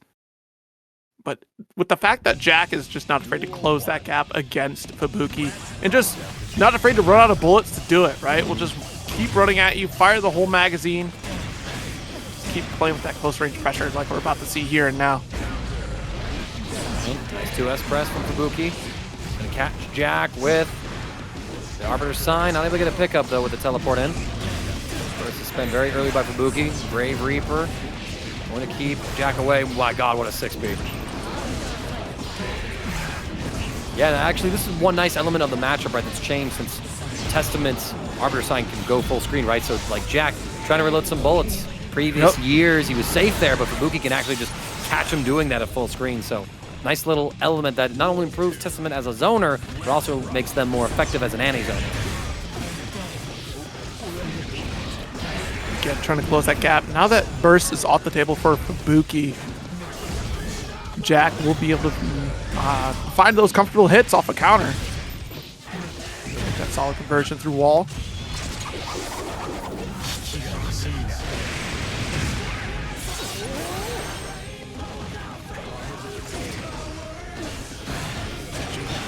Again, stagger pressure low, building up that risk gauge. I think that's honestly where most of the problem lies. The fact that Fubuki blocking so well, being strong in defense, but that risk gauge adding so much additional damage for Jack's combos. Go for the mix. Pretty free reversal here for Fubuki. Jack respects it. We somehow get a throw off. Setting up, zoning right now. Jack runs into the Grave Reaper. Defending pretty well against all this. Oh my God, that blue RC was so clutch. That was insane because it barely got by that low Arbiter sign. Go for that far slash finish.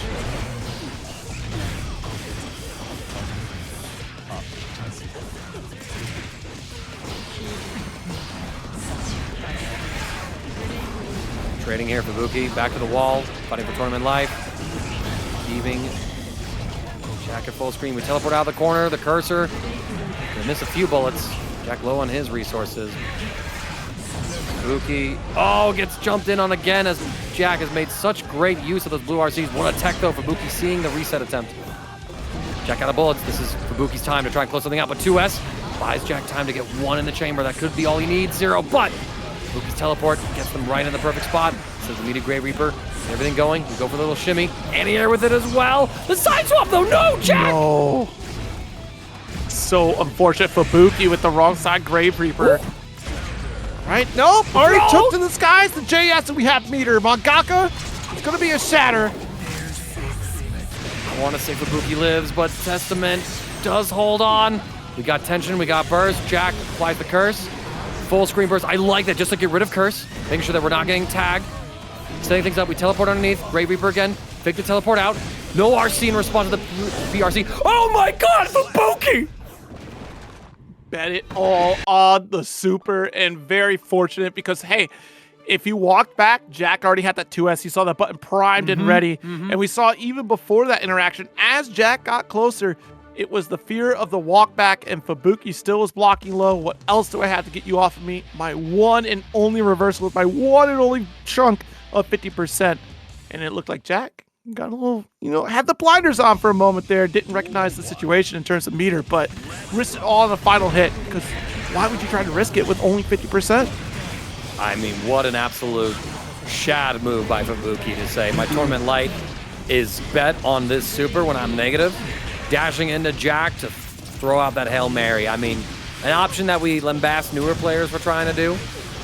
Circling all the way back around to just, not being even anywhere near on Jack's mental stack to look out for. But here he is, cooking strong in this round 1 of game number 4.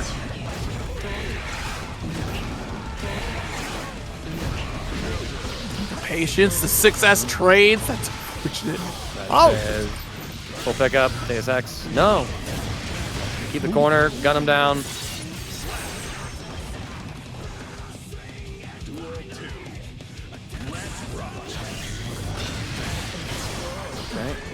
Burst here from Fubuki. Could be the last one of TNS tonight. Jack just out of range of some of these 2Ks. Teleport away. Back to the screen where Jack's more than happy to get the steady aim. Just to lock on Fubuki with the curse. Defense. Oh, cracking.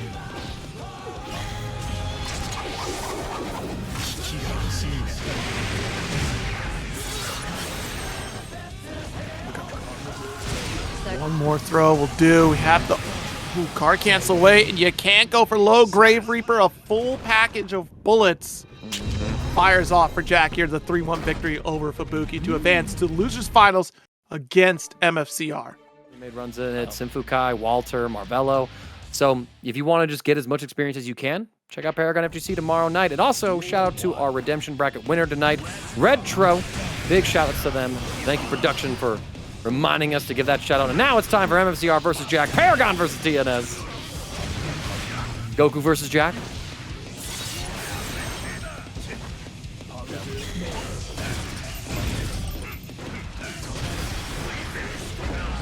Jeez, calls out that DP.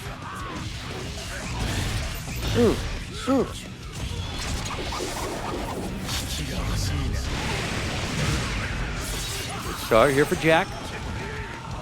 MCR, knockdown. Run up, tap dust. Yeah, pretty clinical stuff.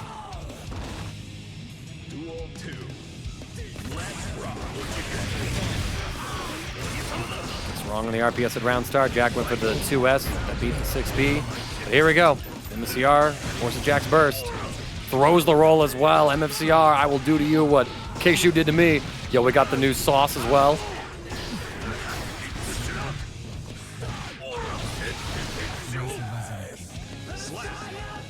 Turbulence finish. I mean, relentless again. See, this is a matchup I've said time and time again. Like this matchup alone, I do like because that unique dash block that Leo has, making that approach a little bit easier. That linear approach helps you, dash block approaching against those shots. But man, Jack still gonna be a little relentless here. It's about that initial aggression from Leo that makes this work out. Ooh, MCR wanted to poke out with that 2K, but Jack went into the skies and cash out the Deus Ex Machina to reload the gun in mid-screen. MCR back to full. Trying to find the next hit. The cursor is trying to track him. He gets sniped. Jack knew. Jack could see the invisible cursor. That's amazing.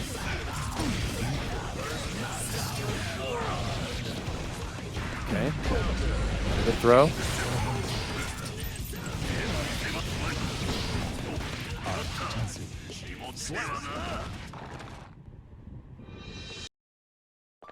All right, first game here.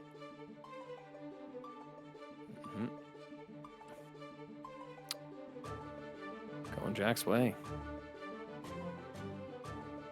Blasting off again here with Jack. Again, that relentless round start from MFCR. Started pretty strong. We'll see if we can try to turn the tide here, because that is going to be that key factor. Make that approach to 5K, Wild Assault to stay close. Oh my gosh. Jack sees the cross-up attempt, goes for the throw, and I just want to point something out. Like, Jack has only dropped one game so far in this top 8. That was just a Fubuki. 3-0 Marvelo, currently is up 1-0 on MFCR.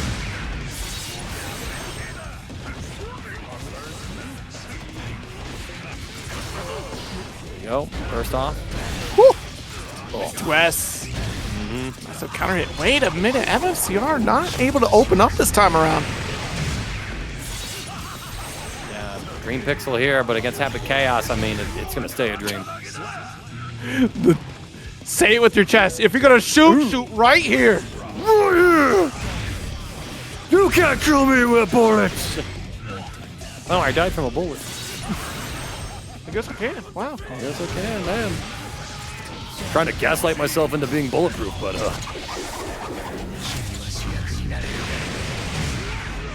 oh my gosh, Jack is just making real quick work of MFCR. Come on, MFCR, you're representing TNS right now, man. Just flabbergasted, it seems. Unsure of what to do. Wait a minute, another perfect? Jeez Louise, man. Jack, one more game away from sending MFCR out at 3rd place tonight. MFCR had a hard-fought set against SQ in winter semifinals, fell pretty dominantly to Kshu, and could be the same story here when it comes to the matchup with Jack. Well, everybody, that's Goku up there. Goku's hurting. He needs a spirit bomb, y'all. I want to see those hands up in chat. Send your energy to TNS's MFCR, all right? No, wait a minute. He put his kid in. when he realized he couldn't win. So like, is Kshu Team Gohan right now? Kshu Team.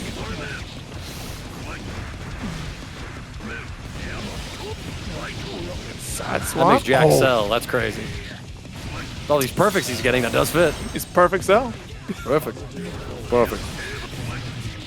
Oh, got MFCR. Hold up. Perfect right back. Wait a minute. Yo, man swallowed a Zenzo bean, got a Zenkai boost. This is your everyday Super Saiyan. Every day, huh? Every day, huh? They're just everywhere? It's everywhere. I mean, it's a bargain sale of Super Saiyans, you know? Oh, okay. Yeah, everyone Got gets 6-year-olds turning Super Saiyan, bro. Like, Jesus. give a couple generations on Earth, half the population can go Super Saiyan. No turbulence. Strong lead here for MFCR.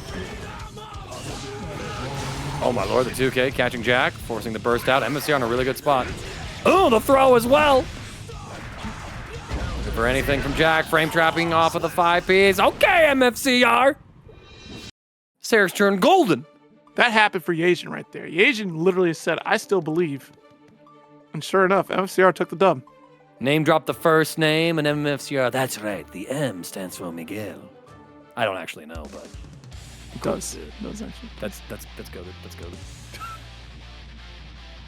I reached and I grabbed hold of correct. That's awesome. Duel 1. Vamos, Miguel. Vamos. All right, starting off really good here.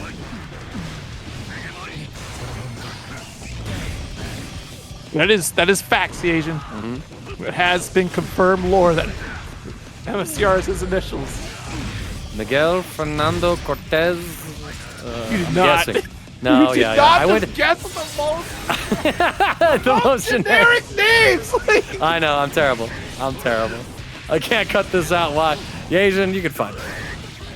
no, we literally can't. I know. It's funny. All right, well. No, hold it. MFCR. I'm sorry. Lo siento. Soy idioto gringo. Or idiota? Ay, ya, no sé. I'm glad y'all are dying. 2K. Interrupt. Oh, you can't parry bullets. If you could, you're insane. I'd be really upset.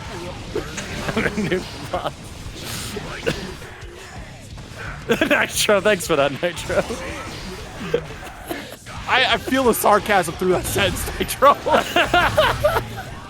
Listen, I'm coping with it, all right? Jack! Deus Ex Machina. Sending into the bullets. Back throw from MFCR, though, okay. Excellent grab. Still in this.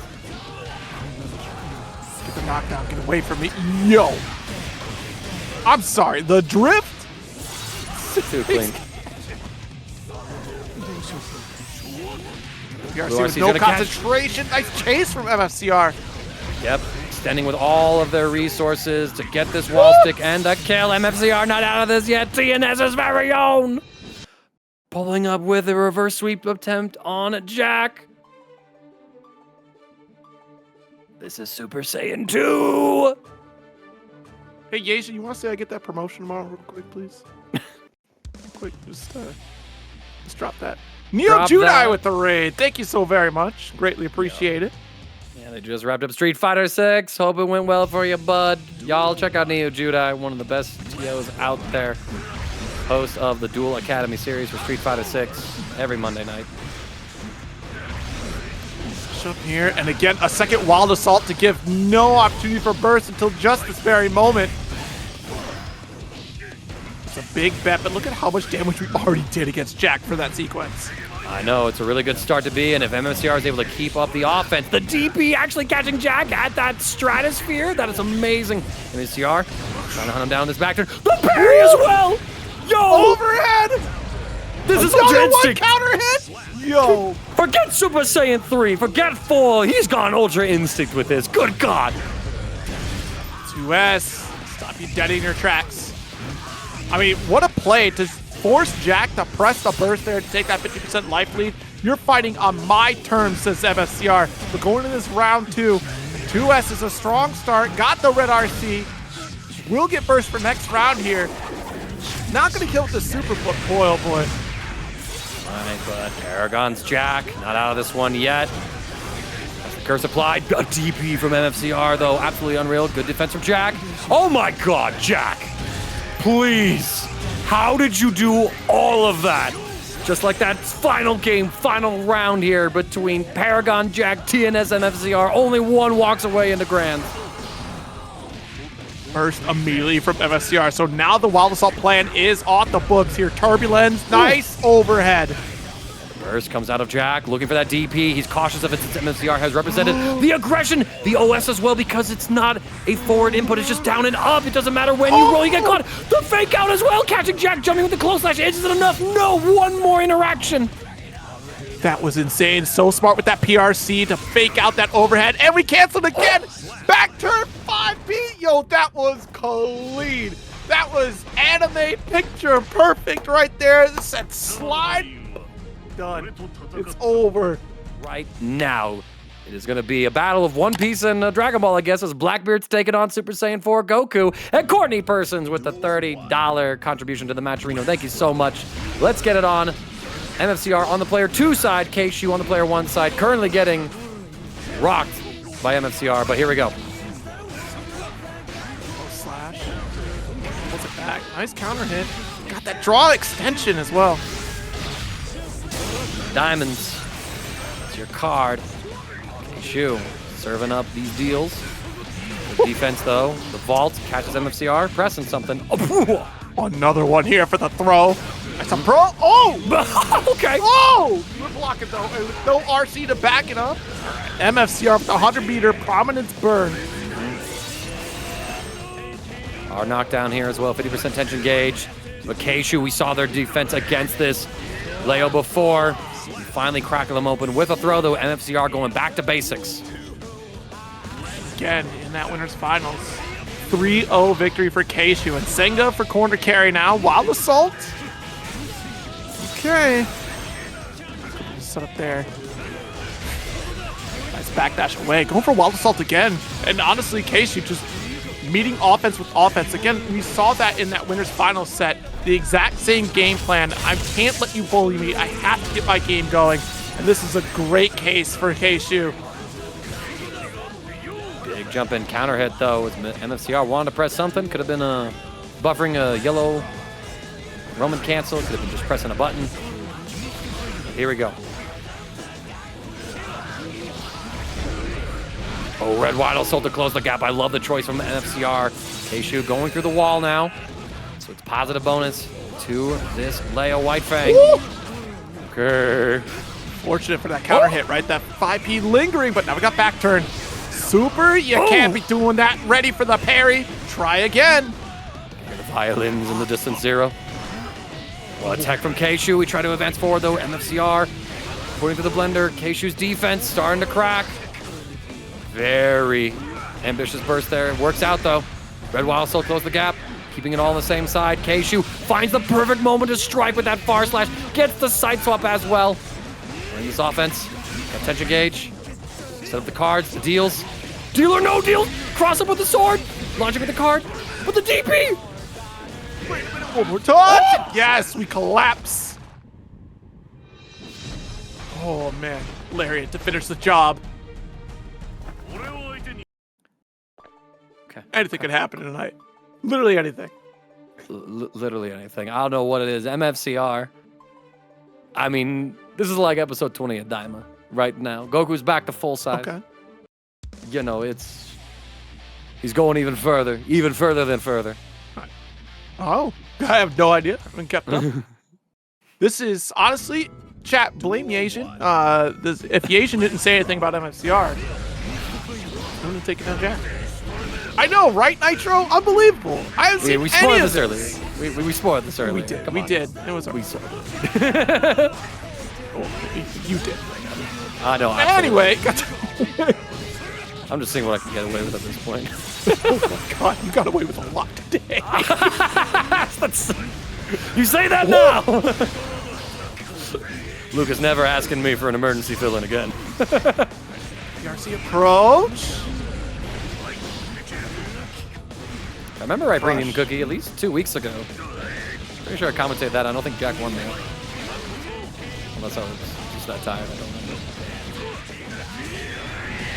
Ooh. Seriously, Asian, I need you to say I'm going to win lottery tomorrow. But I got this.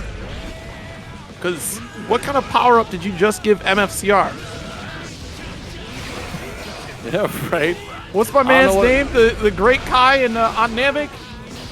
Or Nails? Neva? Yeah. Oh, no, Guru, yeah. Well, Neva, well, Guru. in Daima, Guru, yeah. Super Kami Guru. If you're, out here. if you're filthy bridge enjoyer like I am. I am. I got it immediately. There we go. You could call me Super Ultra Mega Omega Hyper. PRC with the throw. Okay, back throw position. Oh my goodness! Hold on. Wait, I know a set's going on. But S4 MU4 ZTK can't get a shirt? Yo, great. Good for you, MFCR, taking the game off of Kshu once again. Are you kidding me? A free shirt. That's insane. Someone actually got a shirt. I think this is the third shirt we've given away. Good Lord, I swear, ever since the Asian said Miguel's name in chat, like, he's like a Zanpakuto that was activated. He's like, this is my true form. This is my Bankai. Like, he's just absolutely decimating right now. Don't talk now. Like, what are we supposed to do? we put it in there. We didn't think anyone would get it. Like, well, yeah, you better start getting a mailing address. MFCR by mistake. And you did it by mistake. Yes, man. Sam gonna win at Vegas. Big time, bro. I mean, look at MFCR now, still cooking against Kshu, no health remaining. What happened? What happened indeed? I mean, good Lord, MFCR fully awakened. DP here. Oh. Another one. Yo, he's feeling himself. If he's doing that. Definitely. I mean, I would be too, man. I'm on a 3-game win streak. You just took out Jack. Actually, no, this is a 5-game win streak for MFCR because he reverse swept Jack.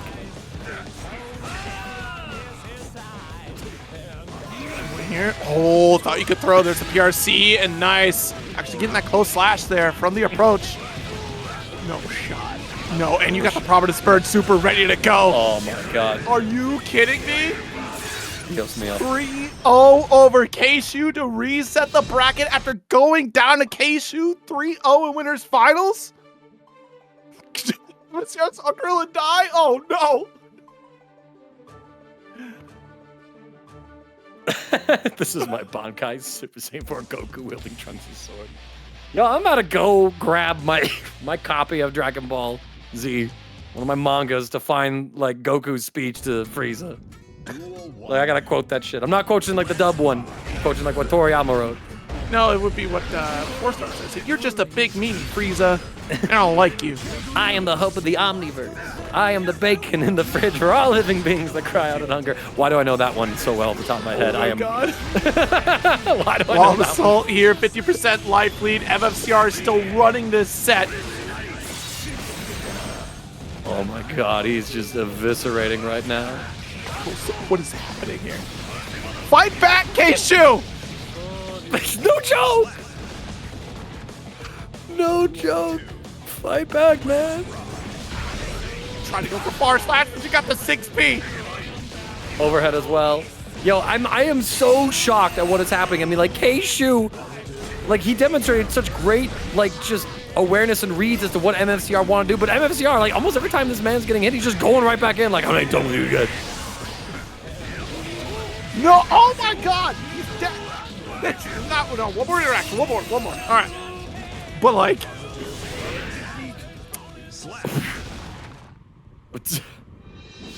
That's a 7-game win streak for MFCR.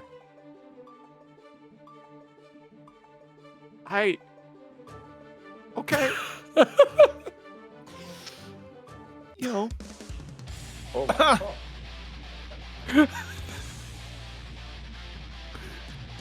Chat, if you were looking for anything analytical from me for the rest of this bracket, Duel 1. I'm still floored. There's too much power in this chat. There's too much power in this set. Back turn, nice backdash, but unfortunately gonna get that 2P. Jeez, bursting away. Catch a 2S, here we go. Oh no. How long could Goku stay Super Saiyan 3? Wasn't it like 5 minutes? Wait a Something minute. crazy like that. Wait a Transformation minute. heard, felt, smelt around the world.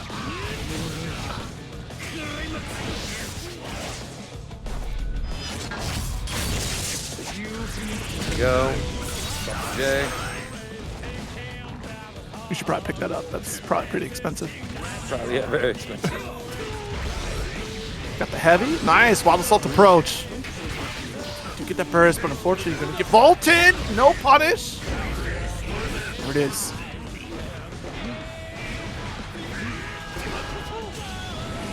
Spacing. We're still safe here.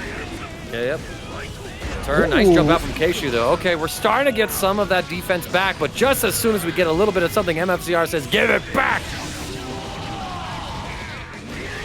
I'm a Saiyan sent from Earth to defeat you, the legendary warrior with a pure heart awakened by rage. I am Son Goku, the Super Saiyan. That's what MFCR is popping off with. Nope. No. There's the heavy again. Wild Assault lift off with turbulence. I can't believe the back turn slash. Popping off. Look at this. Okay, Kshu got burst. When do you spend it though? Right there. MFCR with full tension gauge. Kshu trying to get it. Oh my! No. The violin zero! Look at here. Okay. Let's open this up here. We're gonna corner carry thanks to the draw. There's another one for you. Guard crush. You better be careful with these staggers, I'm telling you. You know what I smell? I knew it. I knew it. You knew it. You were smelling it. You were smelling it. I had the read. Read, man.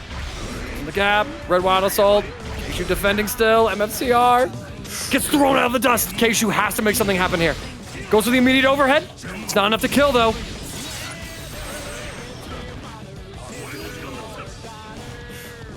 Double jump. Keeping it slow. Kshu. Too early on that 6P right there. Guard point while you're jumping. Nice block of the wall. It blocks the instant over. Are you kidding me? Who does that? Unbelievable. MFCR does. What we failed to understand, Zero, is that defeating a sandwich only makes it tastier. And MFCR was defeated, and now here he is, ascending even further. That is an 8-game win streak. Is the 9-0 about to happen? No. No way, right? They can't, no, right? No. No. Duel 1.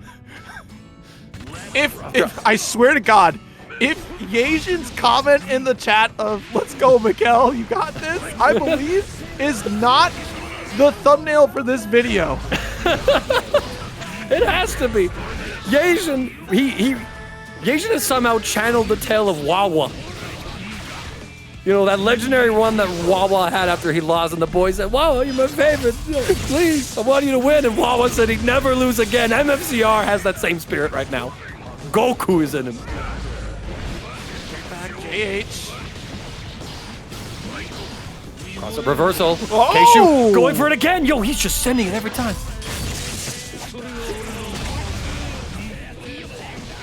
And we get the full pickup as well. Yeah. When do you get a card out? He had the RC. He just Yeah. 8 p.m. You kidding? All right, it started like this in the last game, though. We were a game up, building up that risk gauge. Turbulence backing off the slash. He's looking at the stagger. 6B, full. Oh my. Yeah, you saw that MFCR wanted to get that tap dust on that full risk gauge. It would have been a mortal counter hit, but Kshu recognized that situation and said, nah, I'm mashing. Bar slash into DP. Nice. MFCR catches the backdash, bursts him into the corner, though. Kshu has a good spot, but MFCR not letting him box at that far range. Anti-air him with the back turn punch. Prominence burn here for the next stage transition. One more touch, but 100 meter on the side of Kshu. Gotta watch the reversal. There it is! No parry because we were dashing! Kshu not out of this yet, gets an immediate wall break with hard knockdown. Undeterred by the DPs. Catches the mortal counter. The burst is baited as well. Kshu stops the bleeding. It is not 9-0 as you said. Kshu finally on the board. MFCR. I mean, that would have been a legendary run, but it's still not over. It wasn't over instantaneously in the final fight against Jiren either. We still needed both Frieza and Goku together to finish the fight, and the entire audience yelling, "Go!" And then I don't know who's Android. Oh, Android 17 is definitely Asian, for sure. Oh, yeah. Chilling in the back. The whole Hey, reason guys, why I they won. left. Can I get my boat?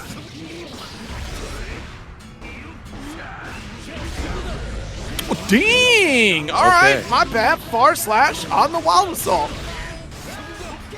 Running this offense here.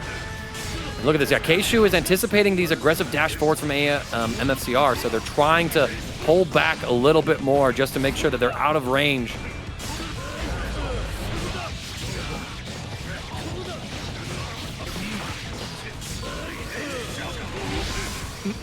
Those have the RC available. Yeah, and he's going to spend it early to make sure that he's safe after what Kshu did in the first encounter, throwing him out of it. Okay, Pixel to kill. Yep, Chipp will do the trick. It's very easy.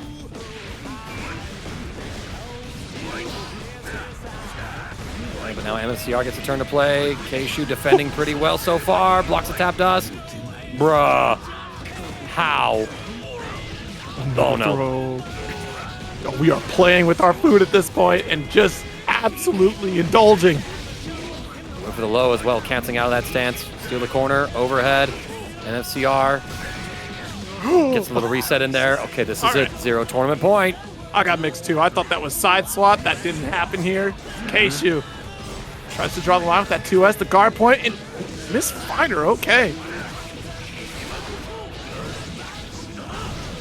So while we go, Kshu with burst online. MFCR about to have his as well, especially with positive bonus ticking up. Uh-oh. Uh-oh. Burst away. There's a 100-meter on the side of MFCR. This tap dust. Wait, you RC and RC tap dust. You don't get the shatter. Oh my gosh, big PRC 2K right here. The close slash frame traps a wake-up option from MFCR, maybe a back throw. So now Kshu, fighting for tournament life, gets positive bonus, escapes, sees the burst is coming through with the bait, has all the resources available to secure this kill. 0, we're going to a game 10. We're going to game 5 of the reset.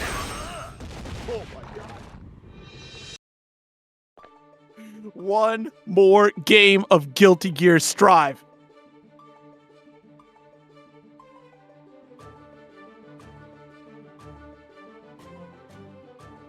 Kshu finally finding that level of play that we saw from them in Winners Semifinal and Winners Final, defending against MFCR, able to make those adjustments, creating just enough distance to stop MFCR's approaches with their normals. Here we go. It's game number 8, y'all. The call. It's in the chat. Will MFCR hear it? Or will it be Kshu to stop MFCR's relentless onslaught throughout this run here in top 4? Far slash will intercept as Kshu is finally checking these approaches yet again. Gonna get the super to break the wall. That's my name, Johnny. Spell it with a J. Massive. Baits the DP. Yeah, and MFCR not gonna burst. I agree. Very quick Guilty Gear round here. Kshu in complete control. It's starting to look like Kshu in Winners Finals, right? It's that quick efficiency here. Good block. Oh, but caught the backdash here. Close slash counter hit. Oh, the DP as well. MFCR so good with these PRCs to keep himself safe and buying time to get these DPs out. The frame trap is going to be mondo big. Had to make a decision on how we were going to get the shatter. Realized no resources for Super to finish the job. With the whip throw here with the 5K to close out the round.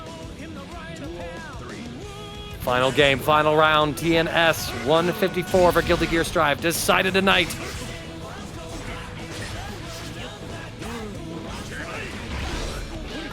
What a check on the wild assault. Yeah. This is the card.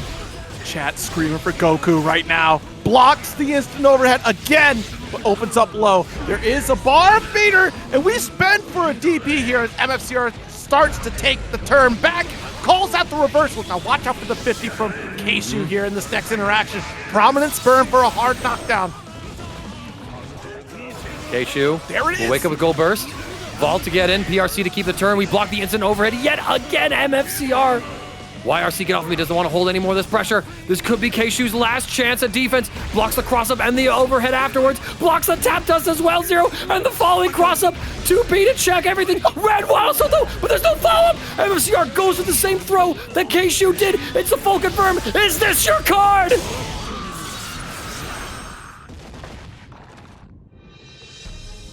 What a series of games to be seen in this Final Four action. This Grand Finals was one hell of a show here. And in those final moments, MFCR betting it all on a reset to throw to guarantee victory, and yet still the extremely accurate defense of Kshuewhatdamoo to call out the jump, to finish the job, send the super, and go home with a TNS victory.